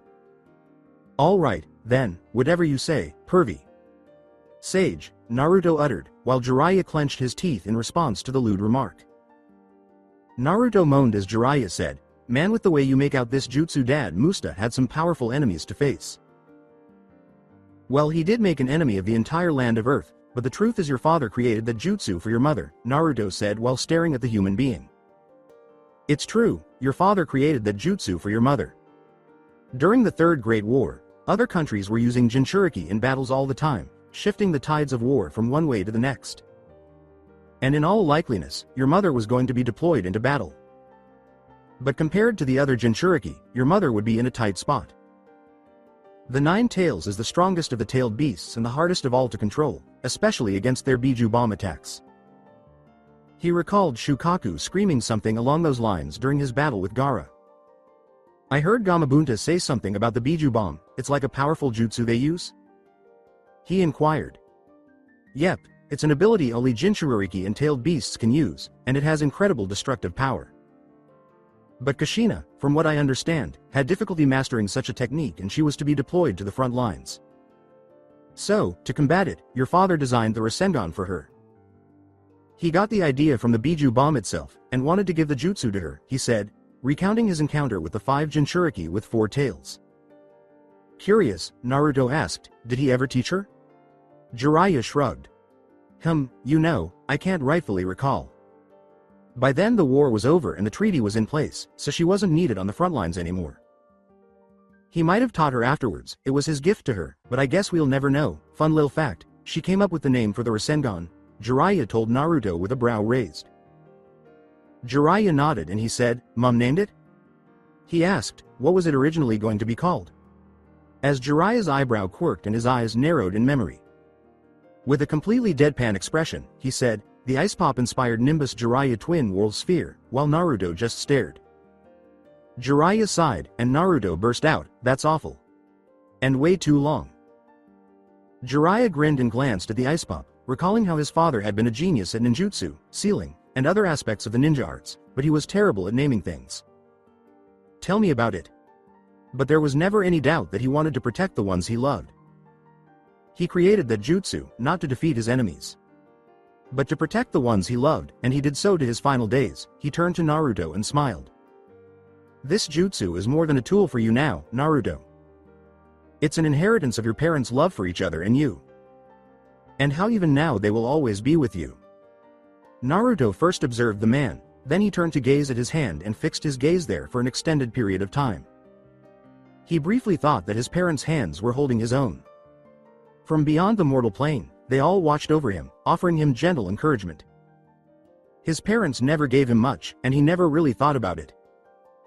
In fact, he considered his last name, Uzumaki, to be a fortuitous moniker bestowed upon him by his elderly grandfather upon his birth. However, learning about them, his lost clan's past, and the purpose of the Rasengan increased his desire to become an expert in it. In addition to one day transcending his current form and becoming the shinobi his parents thought he could be, he wanted to one day make his parents proud of him. He suddenly had an idea and changed the swirl on his hand so that it now resembled the Konoha symbol. He was excited to give it another go and exclaimed, all right. I've got it this time. Jiraiya observed Naruto close his eyes and concentrate. He saw an empty white space devoid of all matter and life. His eyes snapped open as he grasped the ball with his hand, and the ball bumped and shook violently until finally the Konoha symbol appeared and he focused his chakra on that point. Kaboom! Naruto unleashed a powerful burst of wind and chakra from his hand, causing the rubber ball to shatter into pieces and propelling him backward due to the force of the explosion. He stopped abruptly as Jiraiya caught up to the boy, who grinned proudly as he looked down. So what do you know? Despite his hand being slightly burned from the chakra explosion, Naruto looked up and grinned as he heard him say, "You pulled it off, nice going kid." Jiraiya laughed and he said, "Told ya. Never doubted you, kid." As he picked up Naruto and returned him to the hotel, Jiraiya spoke. "Go on, you need to get some rest because tomorrow is when you'll start the last phases of your Rasengan training. And you thought the first 2 phases were challenging." He gave a small smile. "This one is on a whole other level." A week later, Orochimaru's hideout in Land of Sound. Orochimaru's arms kept rotting away as he screamed in pain. He curled into a ball on his bed, the pain almost unbearable. Sigh. My arms. My limbs. Arg. D. Shame on you. I hate you, Sarutobi. Orochimaru's arms were hurting so bad that he was screaming in pain. Beside him, the attendant extended a hand to greet his master. Original Orochimaru. Kindly remember to take your medication. As quickly as possible, he never had a chance to finish because Orochimaru killed the man with ease and splattered his blood all over the room. Orochimaru's arms hurt so much that he scowled. Standing by the door, Kabuto said, "Please, Lord Orochimaru."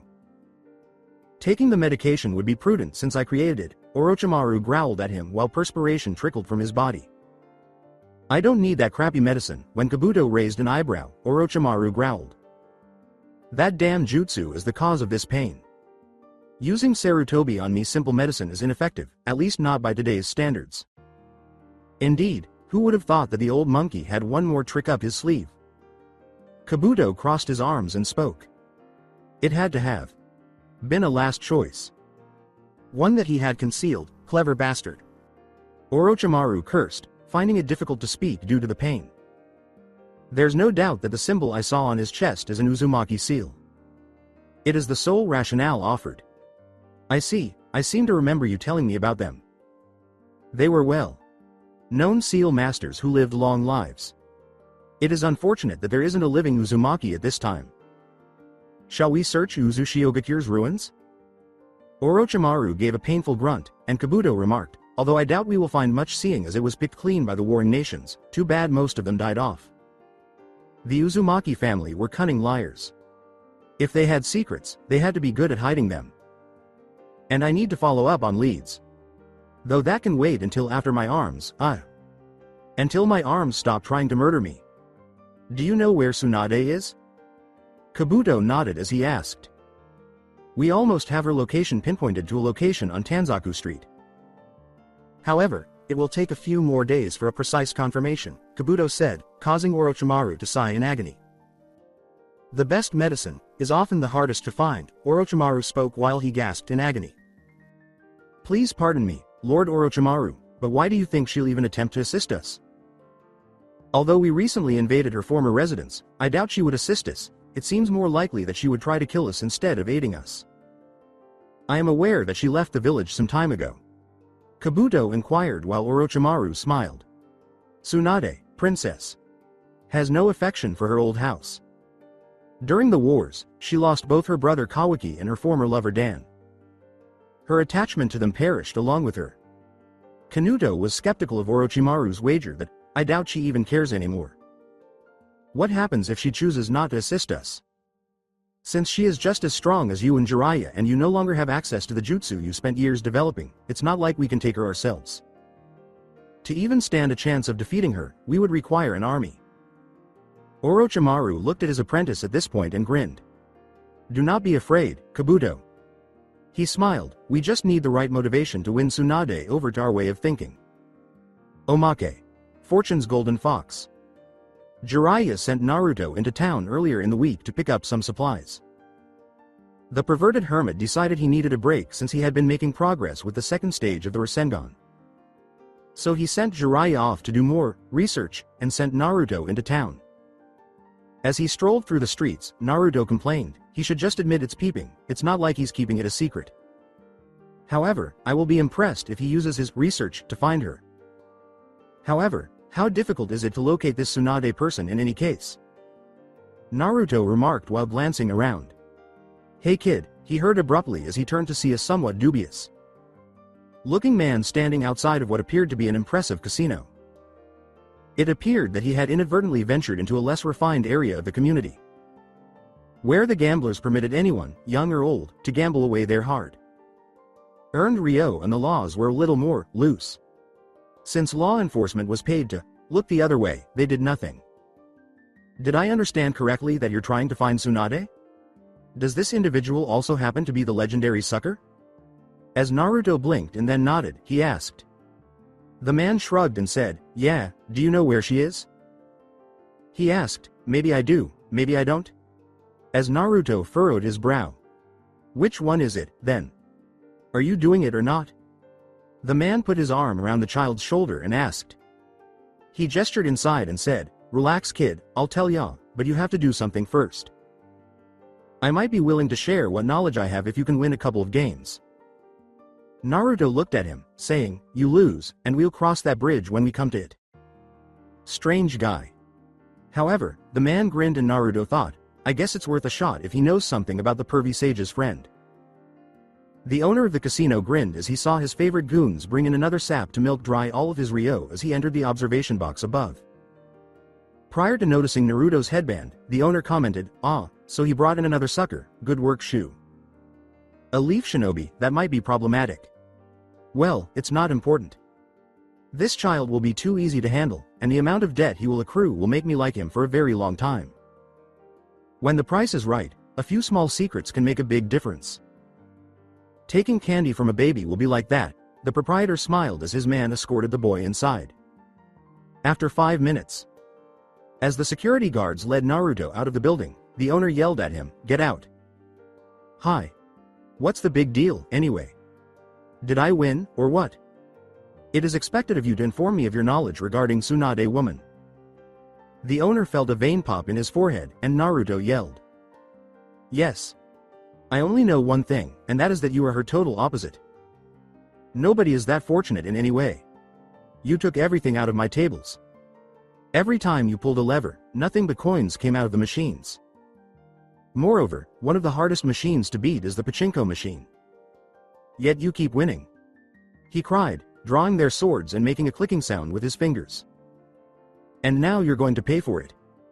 He exclaimed as Naruto pulled out his kunai knife in defense and the men readied themselves for an attack. But before they could launch their attack, Jiraiya suddenly materialized and defeated both of them. Hi, Naruto, there you are.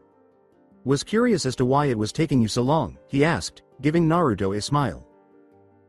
I'm so happy to see you pervy, sage. This guy promised to tell me about Tsunade if I won his games. He just ejected me after I won. Jiraiya turned to face the terrified man, and Naruto bellowed.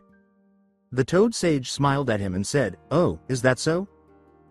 You are aware that it is against the law to let children enter casinos? Additionally, there are rumors that a certain location was defrauding people of their money, regardless of age. Nevertheless, I believe that the authorities would be curious as to why there is such a facility. Why? You'd never dare. I know people in this town.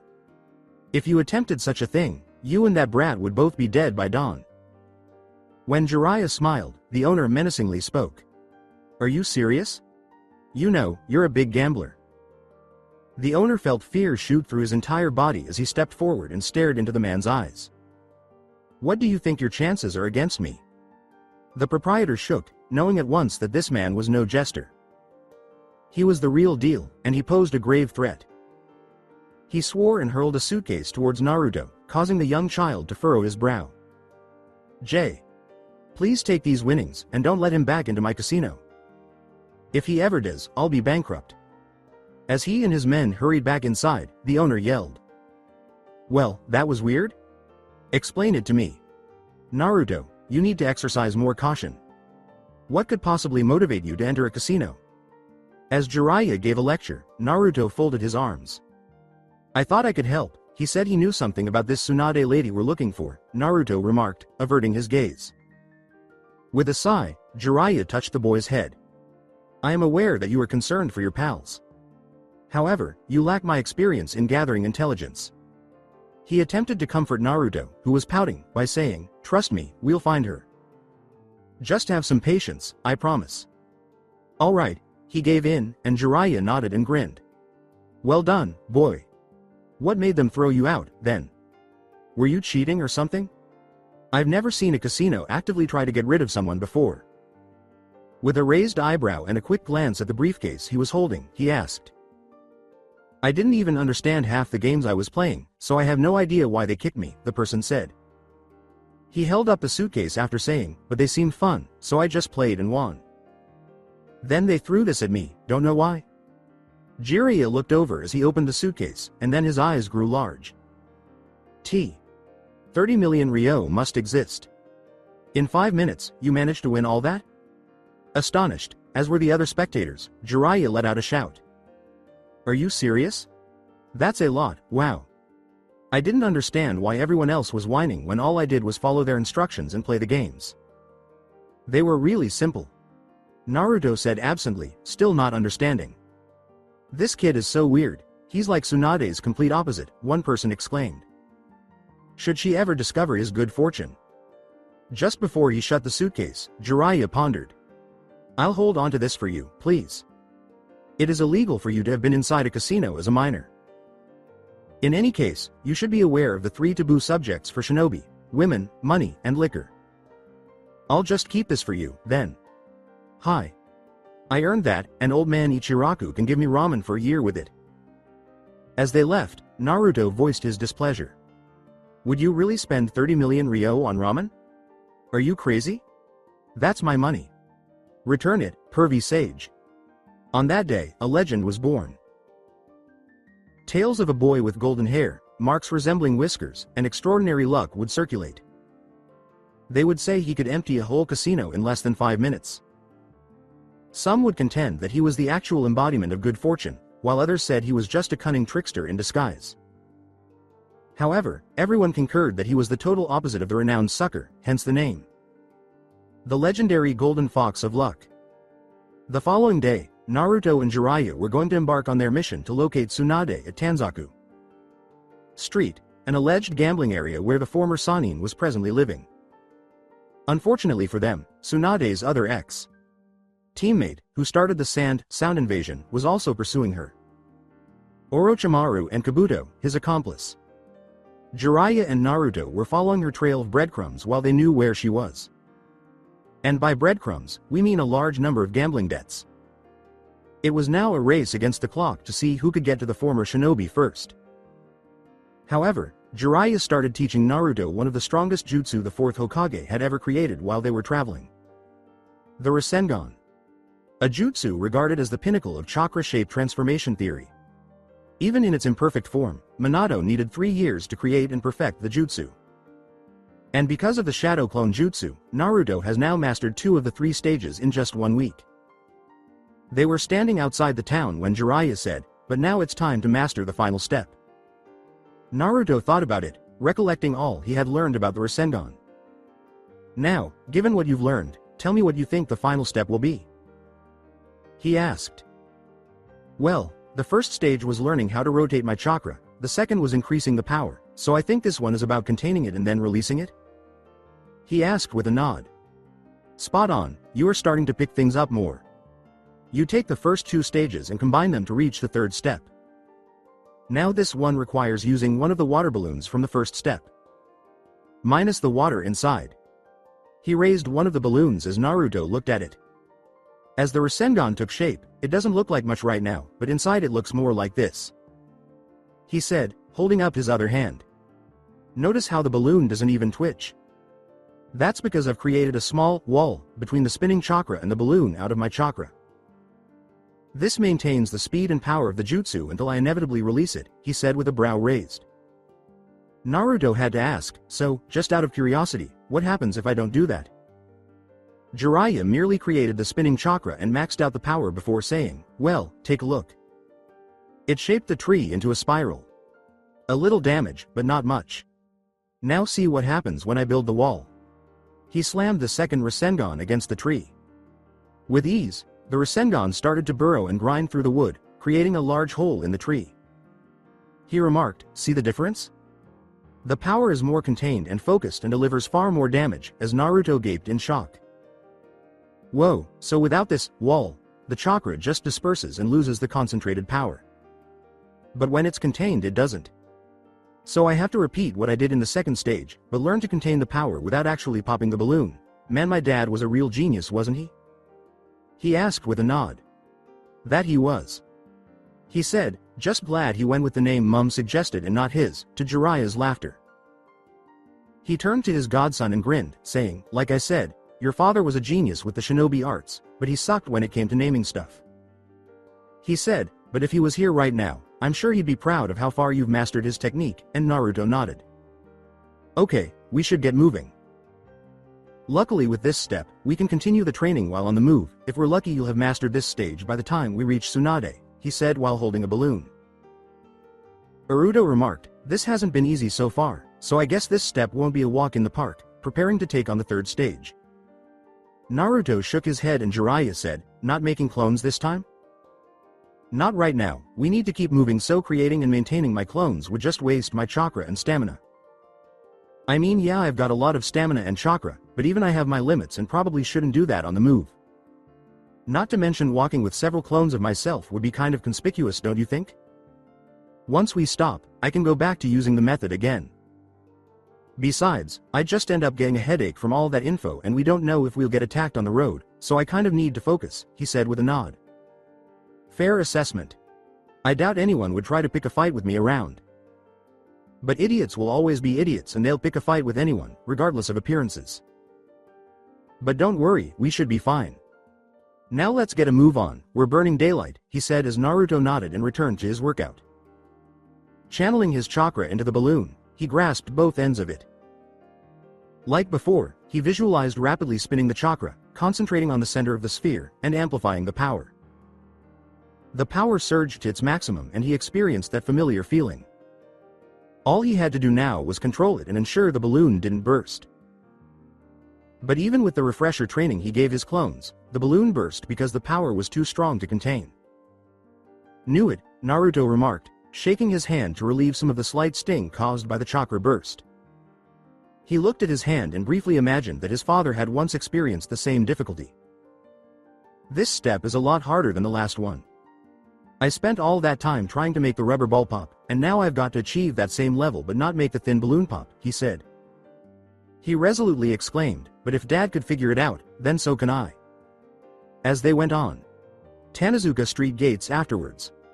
They arrived at the gambling town after a few hours of driving and multiple blow up balloons, where a variety of tourists and gamblers could be seen strolling the streets.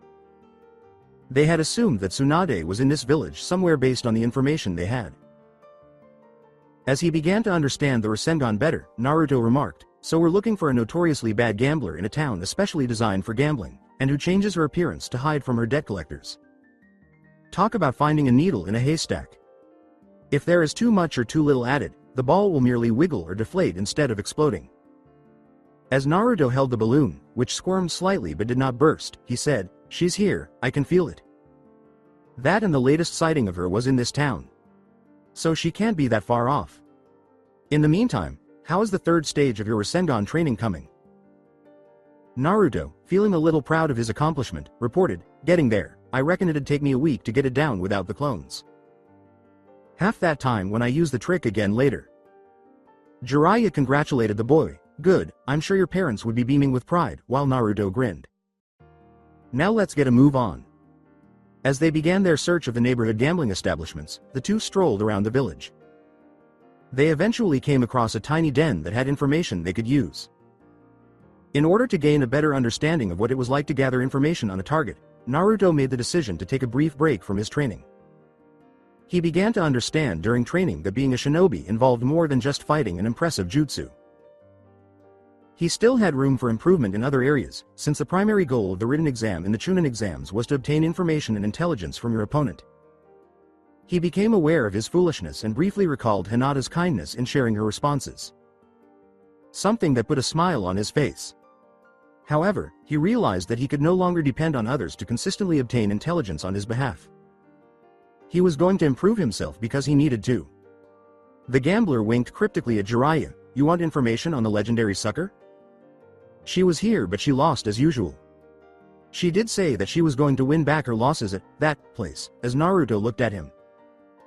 The man nodded and Jiraiya asked, and let me guess, you won't tell me unless I win it, right? Still perplexed by this whole information gathering process, Naruto said, I don't get it, why don't you just buy the information from him? As Naruto stared in blankness, Jiraiya remarked, there are many methods to gain intel, my dear apprentice, some ways are more effective than others. It's also cheaper, isn't it? He inquired, to which the man nodded and laughed. Naruto rolled his eyes and exclaimed, yep. The best information is free information. Before turning back to face the gambler, Jiraiya sat down and said, okay, I'll play for the info. But it better be good, I don't like being fooled. The man said, not so fast, and Jiraiya blinked. He looked at Naruto as if he were fresh meat and said, I want to make it more interesting, I'll play for the information, but your student there has to do it. The man smiled and said, huh? Why do I have to play and isn't it illegal for me to play? The gambler smiled as Naruto felt a blood vessel on his head twitch. You want to learn the ropes, kid, this is how you do it. Besides, it's not real, it's just a friendly game, nothing illegal about that. Unless you're a scaredy cat? The gambler said. Even though he wasn't the reckless Naruto of before, he still didn't like the moniker, scaredy cat. The Uzumaki sighed and he glanced at Jiraiya, who nodded. Naruto sat down in front of the man and said, okay, although Jiraiya was tempted to stop him. How do you play? He asked. However, he thought that Naruto would learn a lot about espionage in an engaging way by doing this. While the man shook the dice, Jiraiya thought, also I kind of want to test this kid's luck, especially after the last time. So here's how it goes, I roll the dice and slam down this cup. Before I reveal the dice you have to say whether it's sho for an even number or han for an odd number. The correct guess wins. If you win, I will give you the intel for free. If I win, you and the old man have to fork over 100,000 ryo, the man said with a slight sigh. That was a big sum of money he would be throwing away on ramen. But in order to help his friends, he needed to know that information. The gambler turned to face Naruto, grinning. The child just nodded along, clearly having no idea what he was doing. It would be as easy as stealing candy from a young child. A few more dice rolls later. The men of the gambler's den slumped in misery, their eyes filled with regret and tears. A single brat could not possibly win every single time due to mathematical constraints. They made every effort to defeat him, including raising the stakes and attempting to rig the dice, but he simply kept winning. In the end, Naruto left them with nothing more than their underwear and socks and a fat wad of cash along with the information they required. It was not as if they could report him to the police, who would close them down for letting a minor gamble. Not to mention that they would lose to a child and be laughed out of town. Sitting in silence, the men attempted to make sense of it all. One of them, left with nothing, said, I think I'm going to give up gambling and go back home and work the rice fields with my dad. Me too. Jiraiya and Naruto were strolling down the street when he remarked, that was brutal. Naruto shrugged, knowing that another suitcase full of cash, over 1 million ryo, roughly 7,000 United States dollars, was safely stashed away in his scroll. Jiraiya was staring at the boy while Naruto said absently, I kept telling them I just wanted the info, not my fault those guys sucked at playing. But why did they have to bet their clothes? That was just weird. This child truly is Tsunade's total opposite. Jiraiya thought to himself, he has amazing luck when it comes to gambling, but she has notoriously bad luck. It makes me think that if he did lose, it would mean something bad is about to happen. They arrived at the location of her last known sighting, where Naruto's good fortune struck again when he took a chance coin, inserted it into the machine, and won a large sum of money for his frog wallet. Though not as large as the awards Naruto had previously received, it was still quite remarkable. He thought to himself, Tsunade is going to have a field day when she finds out about this, and then he focused back on the work at hand. She couldn't be too far away, though. It wasn't long ago that she was at that den. This is a castle town, so I need to get a better view. He reasoned that the castle ought to offer the best view. Oi Naruto, we're going to make a quick stop at the castle. Tsunade is here, but I need a better view. Is that really what you're going to do, or are you just going to perv again? As they arrived at the castle district, the perverted hermit said, "First, there are no hot springs anywhere near here. Second, I'm being serious. Tsunade is in this town and I need a bird's eye view to find her. Now there should be a castle here where I spot her, so we'll take a detour here while you continue working on the Rasengan." They only observed one issue. Naruto looked up to where Tanazuka Castle should be, but it was nowhere to be seen. Pervy. Sage. Where's the castle? He asked. That's not right. Come on, Jiraiya sternly said as they leapt up onto the walls and saw the castle's ruined remnants right away. Naruto said, glancing at the castle, "Whoa, what happened here?" He thought, almost looks like an earthquake happened, and then he saw a person sprinting. He asked, "Hey, what happened here?" As the terrified man turned to face them. The man cried out in terror, "Why? You have to get out of here. A monster just destroyed the castle." What did it look like? Jiraiya asked, sensing who might be in charge already. The man remarked, "It looked like a giant snake." As Naruto's eyes grew wide and Jiraiya's shrank. Jiraiya nodded and Naruto said, "Hey, weren't giant snakes used in the invasion? Aren't they the summons of that Orochimaru guy? But why is he here? More than likely he's looking for Tsunade too. After what the old man did to his arms, I reckon he thinks she might be the key to healing them. I doubt she could heal that kind of damage, but we can't take that risk. Come on, we need to get moving," he said to his apprentice while nodding. The man who started the invasion, Orochimaru, was also the one who made the old man use a wheelchair and tricked the sand into betraying the leaf. He knew from the clones that he was dangerous. However, if he was searching for his former teammate, then whatever the old man had done to him had to be pretty serious. Which caused Naruto to ponder whether he might have discovered her earlier. If he succeeded, would she still assist him in spite of all he had done to Konoha? Though he was aware of some of Tsunade's past, he was unaware of her personal history. He merely wished that they would locate her initially. His friends were depending on him, so they had to. And he had no intention of disappointing them. Later on in the evening, in a neighborhood bar, Tsunade remembered her rather interesting chat with her former teammate as she gazed into the liquid of her sake glass. She had once considered Orochimaru to be a friend, and he had come to her for help. It appeared that he had become incapable of using his arms, most likely as a result of his botched attempt to destroy Konoha. She was not ignorant. She had heard about the invasion that had occurred in her previous house. Realized that although the third Hokage was still alive, he was unable to carry out his obligations as Hokage. The old man seemed to have one more trick up his sleeve. However, it appeared that the snake bastard needed her assistance because he was no longer able to heal himself. She nearly laughed at that because throughout the years she knew him, he never sought assistance from others. She was determined to turn down his request. She was over the village and her previous teammates. Furthermore, he ought to be capable of solving the problem on his own if he put himself in that predicament. Then, though, he made the offer to bring back the two most significant individuals she had ever lost. Her lover Dan and her younger brother Nawaki. Since they were the most people she had ever met, she hesitated for the moment. In the hope of becoming the Hokage, they had both sacrificed their lives for the village. All it achieved, though, was an early grave. All that remained for her was suffering and a fear of blood. She considered the offer, drawn to the prospect of bringing them back to life. But she was well aware that Orochimaru would just try to demolish the village once more as soon as she succeeded. The arrogant bastard even acknowledged it. But would it really be that incorrect?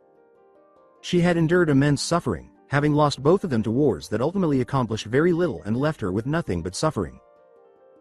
Who cared what happened to the village? She had severed her ties to it long ago. It was not her dream of a village, but rather her grandfather's. But then, she said, holding the necklace around her neck while reflecting on them. If I followed through, how would you two view me? Before deciding to drown herself in more alcohol, she had this thought. As Shizune worriedly fixed her worried gaze on her mentor, she exclaimed, "Hey! More beer here."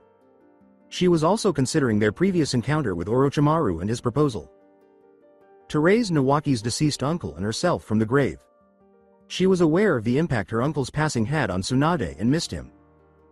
Had she really fallen that far? Would she voluntarily assist an adversary of her former residence merely to gain their return? Not even Shizune was aware at this point. They looked up and heard, "We've checked everywhere and she isn't here." Maybe she skipped town. Tsunade recoiled at the recognizable voice, saying, "She's here somewhere." In the course of a few hours, two people she hadn't seen in years started to appear out of nowhere. Her luck was truly appalling. He said, "We'll just check out this spot and left as they both just stared at each other inside the establishment. He exclaimed, "Hey. Haim. It's been a while," to Tsunade's moan. She moaned, "Just my luck," as Jiraiya and a child settled into the seat. Jiraiya asked Tsunade, "How are you doing? How long has it been since we last spoke? 10, 20 years? Tsunade was finishing her cup. As Naruto fixed his gaze on her, she uttered, "Somewhere around that time." Is she this person? Gazing at her youthful appearance, he thought, the greatest medical ninja in the world. She's not what I imagined. I thought she was supposed to be like 50 years old. Don't say that aloud, but pervy. Sage did say she changes her appearances a lot, he quickly told himself, turning to face Shizune. Then, who is she, her trainee? While silently observing the two, he considered this and placed an order for food. Tsunade sighed contentedly and took a sip of her sake. "I had a rather interesting meeting today," she said. Jiraiya poured her another cup and drank his own before saying, "Before you, I had a nice little reunion with our old friend Orochimaru," he uttered, observing from the corner of his eye as Naruto consumed his meal and listened in on the discussion. "How is he doing, after the little scrap he got into with me and the old man?" He mentioned something like that. "I'm more surprised the old man is still alive. Could have sworn the last time those two would face each other only one of them would walk away alive," Tsunade said while enjoying her beverage. It was a tough one, but the old man had one last trick up his sleeve. It cost him though, he has to retire for a second time. This time it will more than likely be his last, Jiraiya told her with a nod. Naruto arched an eyebrow at her statement, he should have retired years ago. That seat brings nothing but misery. But regardless, why are you here? I doubt there's anything I can do to heal the old man. To be honest, the village has determined that you will become the 5th Hokage, Naruto said, forcing the food down his throat as Shizune's and his eyes grew wide. With the 3rd no longer able to protect the village, we need you to come back, what do you say? At this, Naruto was pretty much at a loss for words. He was aware that in order to aid in the healing of the more seriously injured, such as Sasuke, Lee, and Kakashi, they needed to locate this Tsunade person. But was unaware that asking her to become Hokage was also a part of this mission. Had he been the person he once was, he most likely would have said something to put his foot in his mouth.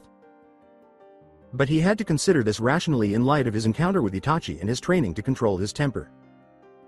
Pervy Sage had told him that this woman was the granddaughter of the 1st Hokage and that she was equally as strong as he was. She met all the requirements to become the Hokage, even though he was still a genin. Furthermore, it is highly probable that this decision was made by the higher authorities, and he was not involved in the process. He chose to remain silent and wait to hear from her. She said, "No. I refuse," as Naruto shook his head at her. That went on longer than expected. What? What do you mean you refuse? Tsunade turned to look at him. Who the heck is this kid anyway, Jiraiya? Don't tell me after all this time you finally had an illegitimate child and have to take responsibility for it, she said with Naruto's eyes twitching. Why are you here?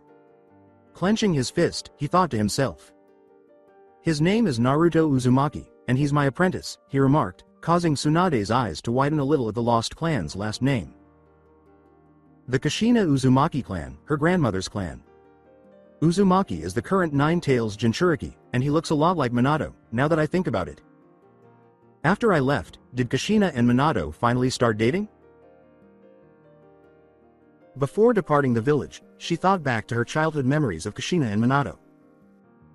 Although Minato was able to stabilize her seal, the day Kushina almost lost control of the Nine-Tails and hurt herself. It appears that she has at last acknowledged her emotions and taken ownership of Minato. Naruto growled but eventually remained silent as she went back to her drink. Apprentice? No offense, but this one looks a lot worse than your last one. At least he had the common sense not to interrupt when grown. Ups are talking, she said. Good boy, let the grown ups talk. I know he's not the fourth Hokage, but it's difficult to compare anyone after him. He had talent, potential, intelligence, and handsomeness like me, he said, laughing as Naruto gave him a slight scowl. Jiraiya proudly said, but the kid here is full of surprises. He's progressing a lot faster than anticipated. I'm having to put in more effort to train him. The kid is a wild card, to which Naruto grinned slightly. Naruto turned to face her as she spoke, yet despite all that promise and potential, the fourth Hokage still died. As Naruto started to glare, she remarked, he had all that talent and he still ended up dying for his village. If you want my opinion, he was a fool. As his chopsticks broke, Naruto started to clench his fist and said, life isn't like money, to risk it so easily and lose is a fool's errand. What the hell is she saying? She didn't just call my dad a fool, Naruto scowled at her, thinking to himself. Both my grandfather and granduncle, the first and second Hokage, tried to bring peace to our homelands but ended up dying for it. They risked their lives on a fruitless endeavor that can never be achieved. She lamented as Jiraiya gazed at her. She smirked at him and said, you've changed a lot. I figured you had these thoughts in your mind, but saying them all out loud. Well, what can I say? I am in my 50s after all. I've seen plenty to change my mind, and as they say, time changes everything. Even the old man. True, he managed to survive his latest battle, but from what I heard he'll never stand on his own 2 feet again. He was once considered the god of shinobi, the second man to ever achieve that title since the first Hokage. But now he has to spend the rest of his days in a chair and shitting in a bag. He would have been better off dying against Orochimaru. Now instead of being remembered as a great Hokage, he'll end up dying as a frail old man too weak to even get out of bed. His chopsticks were breaking. Naruto finally had enough and slammed his hands on the table before getting to his feet. If you ask me, anyone who takes that seat deserves the title of fool, he said. Naruto glared at her, saying, you have no right to say that, you old hag. Jiraiya put his hand on Naruto's shoulder and said, Naruto, this is a bar, don't cause a scene, as Naruto yelled at him. He glared at Tsunade and snapped back, saying, no. I don't care what you say she's been through. I'm not going to let her talk crap about the Hokages like that.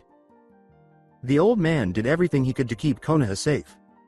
He fought, bled and sacrificed everything he had to save the village. A village he was proud to serve, no one will ever forget that. And don't you dare say becoming Hokage is a fool's title. The fourth Hokage was 10 times braver than you ever could be. He sacrificed himself to make sure the village was safe, even when he didn't have to. Honestly, I think the village is stupid for wanting someone like you to be Hokage. A washed up drunk wasting her skills away in dive bars and gambling slots can never be Hokage. Naruto yelled as he glared at her passive face. Tsunade glared at the boy, her brow twitching. I came out here looking for someone to help my friends, and all we found is some washed up old lady who can't even win a game of cards against a paper bag. As Naruto looked straight into her eyes, she remarked, you sure know how to run your mouth, don't you, brat? Why does the title of Hokage matter so much for you anyway? It's just a title, any old fool can take its place. His words, I'll tell you why, lady, because one day I'm going to become Hokage, caused her eyes to widen and then turn into a glare as she briefly saw Nawaki and Dan behind him. She got up and gave him a straight-faced look, saying, I take it back. This one is an even bigger fool than all the others. Naruto shook his head and gave her a scowl. You have a lot of nerve saying that stuff in front of me. Why don't we take this outside? She exclaimed. Don't think I'm an idiot. I know you're just as strong as Pervy Sage here. Jiraiya sighed, and she laughed a little at the same moniker Kushina gave him. I can't beat you, not right now anyway. And despite my feelings about you being chosen as Hokage, I can't let them get in the way of my friends getting the help they need, so, what will it take for you to come back? He inquired while raising her eyebrows. Naruto ground his teeth and sat down. Are you trying to bargain with me to come back? That's a first, there might be some brains in that spiky headed head of yours after all, she said. She questioned, what do you honestly have to offer? as Naruto produced his briefcases and opened them. Her eyes bulged out of their heads as he said, "You like money, right? How about this?" Shizune's too, since in her whole life she had never seen that much money, at least not while traveling with Tsunade. She held one of them and shook her hand, asking, "How does a kid like you have money like this?" These were real notes, not forgeries. He nodded and she snapped her head at him, then at Jiraiya. "I won them, those games you played were super easy to me," he said nonchalantly. "It's true, for some reason this kid has got an insane amount of luck. The last people that tried to swindle us were left with nothing but their shorts," he said while mentally smirking. "Well, it's quite alluring," she remarked, sneakily, tucking one of the stacks of bills under her shirt. "But if you honestly think buying my loyalty with money is the way to go, then you're an idiot," I said, closing the briefcase. As Naruto closed them back up, they all thought, "You just took one of the stacks and shoved it down your shirt." And Naruto gave her a glare. "So try again, kid," she said. "Alright, you like to gamble, right? How about a bet, I win you come back. You win, we leave and find someone else," he said while chuckling. "Nice try, kid, but since you know about me you know I'm terrible with gambling. It wouldn't be a fair game, but I do like a challenge. Tell me, what has this old pervert taught you so far?" she asked with a grin. She raised an eyebrow and he grinned. "Well, I've started on learning the Rasengan." "The Rasengan? That's a brazen claim. It took the 4th Hokage 3 years to create and master that jutsu. A kid like you would need at least half his life to even understand a fraction of the jutsu." He said, "Well, I bet I can master it in 3 days." 3 days and that's all I need," while she fixed her gaze on the young man.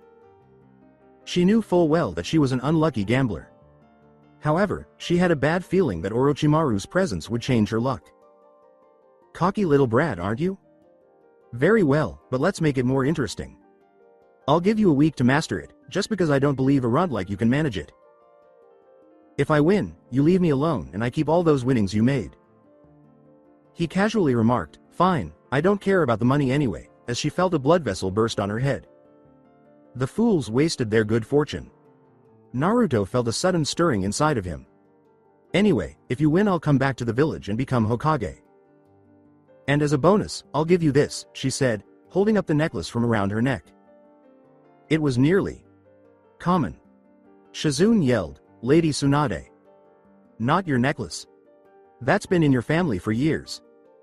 As Naruto brushed the unsettling sensation aside and turned to Jiraiya for clarification. As Jiraiya gazed at the cursed necklace, he questioned, "What's the deal about that necklace?" He continued, recalling the previous owners of the necklaces and the significance they held.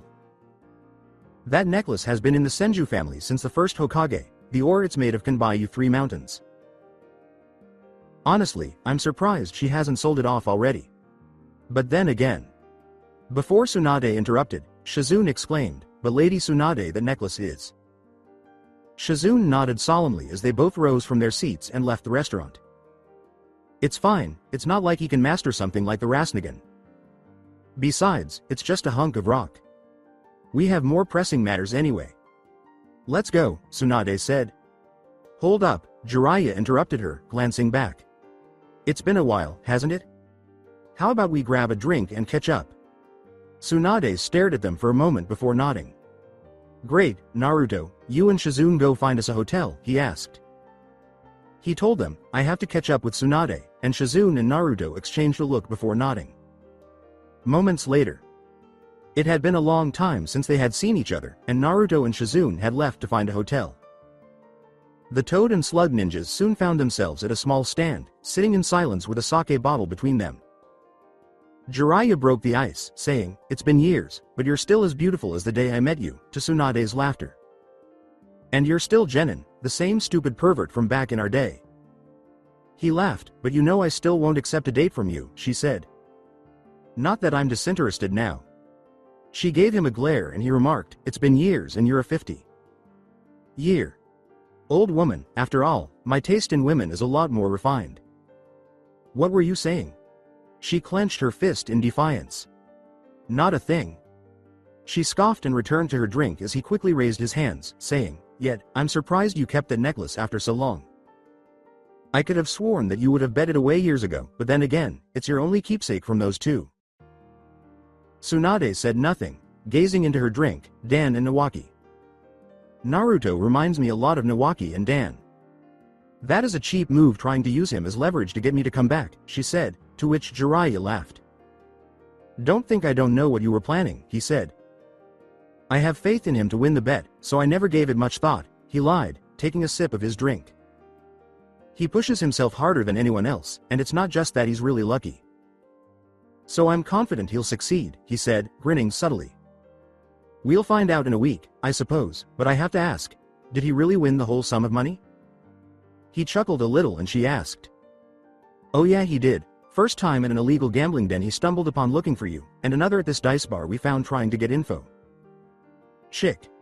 Children are so lucky, she remarked, causing Jiraiya to sigh. Life has been difficult for him, and lately he's learned some things that have altered his perspective. Perhaps the universe is attempting to balance out all the bad things that have happened to him. Naruto knew about his parents, but the truth needed to stay secret. Secrets she could respect, at least. So, let's just say your little comment about the Hokages dug a little deeper into him than it would have beforehand, he told her, and she raised a brow before shaking her head. As she took a sip of her drink, she remarked, I see. Being Hokage is still a fool's errand. Not that it will change anything. It's better if they find someone else, said she, avoiding Jiraiya's stare. Her eyes widened slightly at this, but she controlled her features. Maybe. But I guess Orochimaru must have offered up something pretty important for you to not take the offer, she said. She said, I have no idea what you're talking about, and shook her drink. Shizun's expression made it clear to me, and you gave him a week to become proficient with the Rasengan. Which implies that you are buying yourself more time to decide. You should have heard something juicy from him because you were willing to risk your necklace in a foolish wager. I want you to be cautious at the very least, even though I have no idea what he offered you. You and I both know that anything he says will be poisoned. She ignored him, concentrating on the necklace she was holding, but he warned her, his offer might be sweet, but it will come at a terrible cost.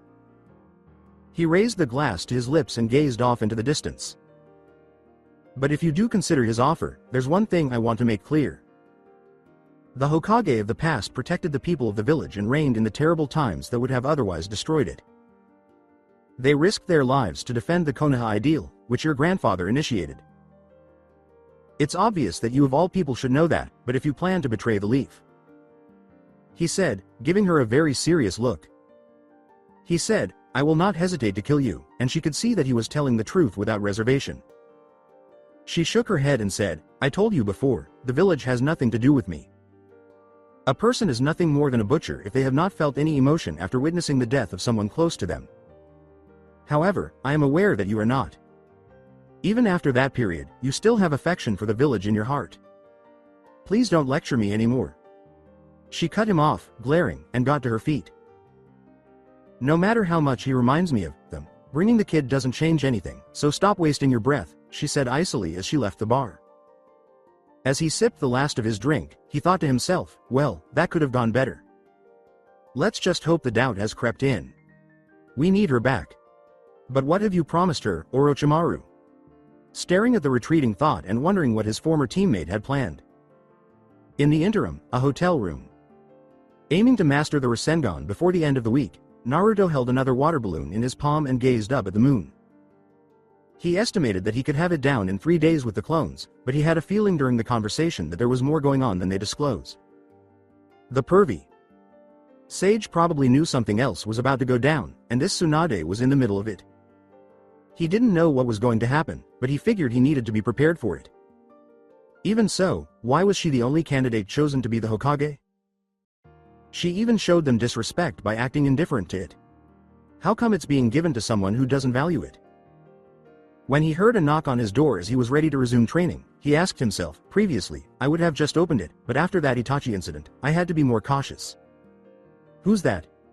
He slipped a kunai out of his holster and asked. This is Shizun, the apprentice of Tsunade. May I please enter? As Naruto sighs with relief and opens the door, she asks.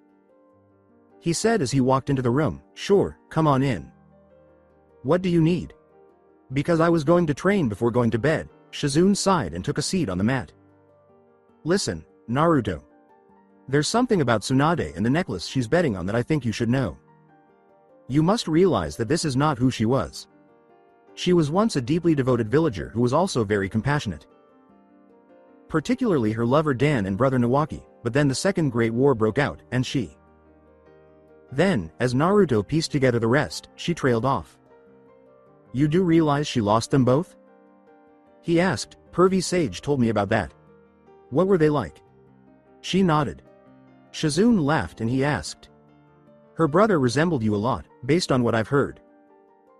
Uncle Dan was calmer and he too had a great love for the village, she recollected, recalling the times her master, in her drunken stupor, had talked about her little brother. Stubborn, determined, shouting to the world that he would become Hokage, he deeply loved the village, she said. Uncle? He was, in fact, my uncle. Lady Tsunade's initiative to assign medical ninja to teams was approved because of his support. She remembered the day Tsunade returned from the mission, her face hollow and empty from watching the man she loved die despite her best efforts to save him. It helped save countless lives, but she lost Uncle Dan during a mission she was on, and then she lost Nawaki while he was on a mission. Naruto sighed as she said, she tried to save him but it was too late. It's scarred her ever since. Look, I understand that she has experienced some hardship, and I apologize for that. She is not alone, though, in losing loved ones. My parents, who perished in the Nine Tails attack when I was born, are something I only recently found out about. Because they sacrificed their lives for the village, I am motivated to carry on in order to honor their memory. She nodded and he said, and when she talked about the Hokages like that, it's not just something I can ignore. But I guess there's more to it, isn't there? Something pertaining to the necklace? She nodded as he asked. He arched a brow in response. That necklace she wears, that was worn by both of them right before they died, she said, pointing out that it is cursed and appears to only recognize Tsunade. Wearing it, Nawaki and my uncle both passed away. Although I am aware that superstitions are ridiculous, they are true. She told him, so I'm asking you not to win this bet, you're still young and have so much more to live for, as he stared at her. Anyone who wears that necklace, other than Lady Sunday, will die, she said, and the boy got up and went to the door. Naruto? She widened her eyes and he said, I'm going to train. However, why? Why would you still want to win this ridiculous bet, after all, when I just told you? He clutched his fist as she screamed at him. I don't back down from anything because I don't care if this damn thing is cursed. Like it or not, even with her as the Hokage, the village is in need of one. I'm going to win this bet and show you both how wrong you are. Since I intend to become Hokage one day. And I'm not going to let a curse or anything equally foolish stand in my way. With a slam of the door, he yelled, leaving the woman gaping in shock. She had not felt that since leaving the village all those years ago, but something was shaking inside her when he spoke with such passion and conviction. Hope? He had no idea that Tsunade was curled up, letting the images of her two loved ones play out in her head, and that someone was listening in from outside the hotel. Later that evening, a deserted area close to the town. It was much harder than the previous two stages, but thanks to the clones and his chakra control improving, it was progressing smoothly. Naruto held the balloon in his palm as he concentrated on creating the wall around the jutsu. Around him were 50 other clones of himself as they too got to work on mastering this technique. Naruto looked up to the tree as he yelled and thrust his palm into the wood, then grunted, although at this stage trying to create a Rasengan without the balloon. I think I can only do this with two hands, he said, holding the spinning ball of chakra in his hands. Greetings, Rasengan. As the chakra sphere started to grind into the wood, he yelled, but about 25% of the way in, it began to lose power. Hey, damn it. On that one, I believe I need more strength. Okay, let's try that, he said, feeling the information rush into him as one of the clones dispersed. As the jutsu came to life, he began creating another Rasengan. This time, it was more stable than the previous one, allowing him to thrust it into the tree and enter farther than before. However, the jutsu suddenly blew up, knocking him back and sending him skidding across the floor. He cried out, ow. After landing on a rock. He stood back up, shook his hand that was slightly burned, and moaned. Okay, that time was too much. You guys got that? He yelled at the clones, who nodded and began adjusting their hold. Yeah, I think I can get this down in 3 days. When the Toad Sage approached from behind, he heard Jiraiya's well-known voice say, "Well, that's good to hear." The Toad Sage remarked, "Seeing you master this jutsu in far less time than your old man and I did is quite astonishing, makes me a little jealous," to which Naruto nodded and dabbed at his perspiration to dampen his forehead. He turned to the pervy sage and said, "Yeah, well, not everyone has the same chakra levels as I do or can use the clones as I can." Kiba was right. This is kind of a hack. Hey, do you think Mum would have been able to do this? If she was like me then, maybe she would have mastered it faster than both of you.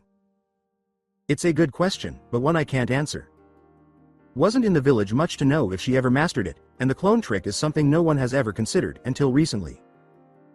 The only reason it works on you is because of how much of a chakra and stamina freak you are, in a good way. He responded with a nod. No offense taken, so, I'm guessing you're here about something else? If it's to stop this bet, forget it. Shizune already tried to stop me, and I don't care if that necklace is cursed. I'm winning this bet and getting her to come back, he said as he started his training again. Naruto paused and turned to face the pervert again. No, I wasn't, and I should have figured she'd try something like that. I just need you to not tell her when you master this technique, he said. I assume you have a motive for this? Naruto inquired as the man gave a nod. You've probably already guessed that something is bothering Tsunade. She should have skipped town by now, but she's staying. So that means something is keeping her here, and I think you've worked that out already. He began piecing everything together and said, Orochimaru, right? He offered her something, didn't he? Had he been his former self, he would never have succeeded. But this time, he was considering his options more carefully and assessing the circumstances. But what could he offer her in return? That I do not know. But from the guess of it, she has a week to decide. So, until then I want you to keep mastering this jutsu, but I want you to make it look like it's taking a week instead of 3 days, Jiraiya replied with a brow raised. Why do I have to make it look like it's taking me longer to master it?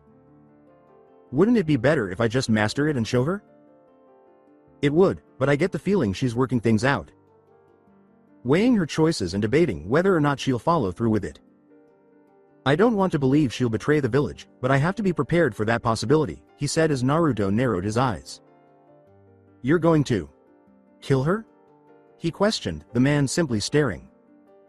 The Toad Sage sighed and he said, but I thought she was your old teammate, your friend. Why would you want to kill her? Don't we need her? Naruto thought of the former teacher who had tricked him into stealing the scroll of sealing. Jiraiya asked, it's not that I want to, but it's what I might have to do if she betrays the leaf. It's happened before, those we once thought of as friends betraying the leaf for their selfish gain. You've experienced it from Mizuki, remember? That day, he was severely wounded by the sense of betrayal he felt from someone he considered a mentor. I read the incident report, and from what we can tell he was planning to sell those secrets to our enemy. If he had succeeded, there's no telling what kind of damage he could have caused. My point is, if someone you once considered a friend turns on everything you believe in, you have to be prepared to do what needs to be done to keep the ones you love safe, so like it or not, she should return with us as a friend, rather than fall into the hands of the enemy, do you understand? He asked while Naruto was still. I suppose so, he uttered as Jiraiya gave him a nod and turned to leave. However, I have a feeling that she won't. He turned to face Jiraiya, who furrowed her brow. Jiraiya looked at the boy and then he smirked. Shizune told me that both Nawaki and Dan love the village. If she turned against the village, I don't think she'd ever be able to live with herself, he said as he went back to his training. All right, kid, he said, turning around to leave. He said, let's hope that luck of yours pays off, glanced up at the moon. Because it seems like we'll need all the good fortune we can muster. So that's it for today. I hope you guys enjoyed it. Don't forget to like, share and subscribe to the channel for more awesome stories like this. Thank you. See you all in my next video.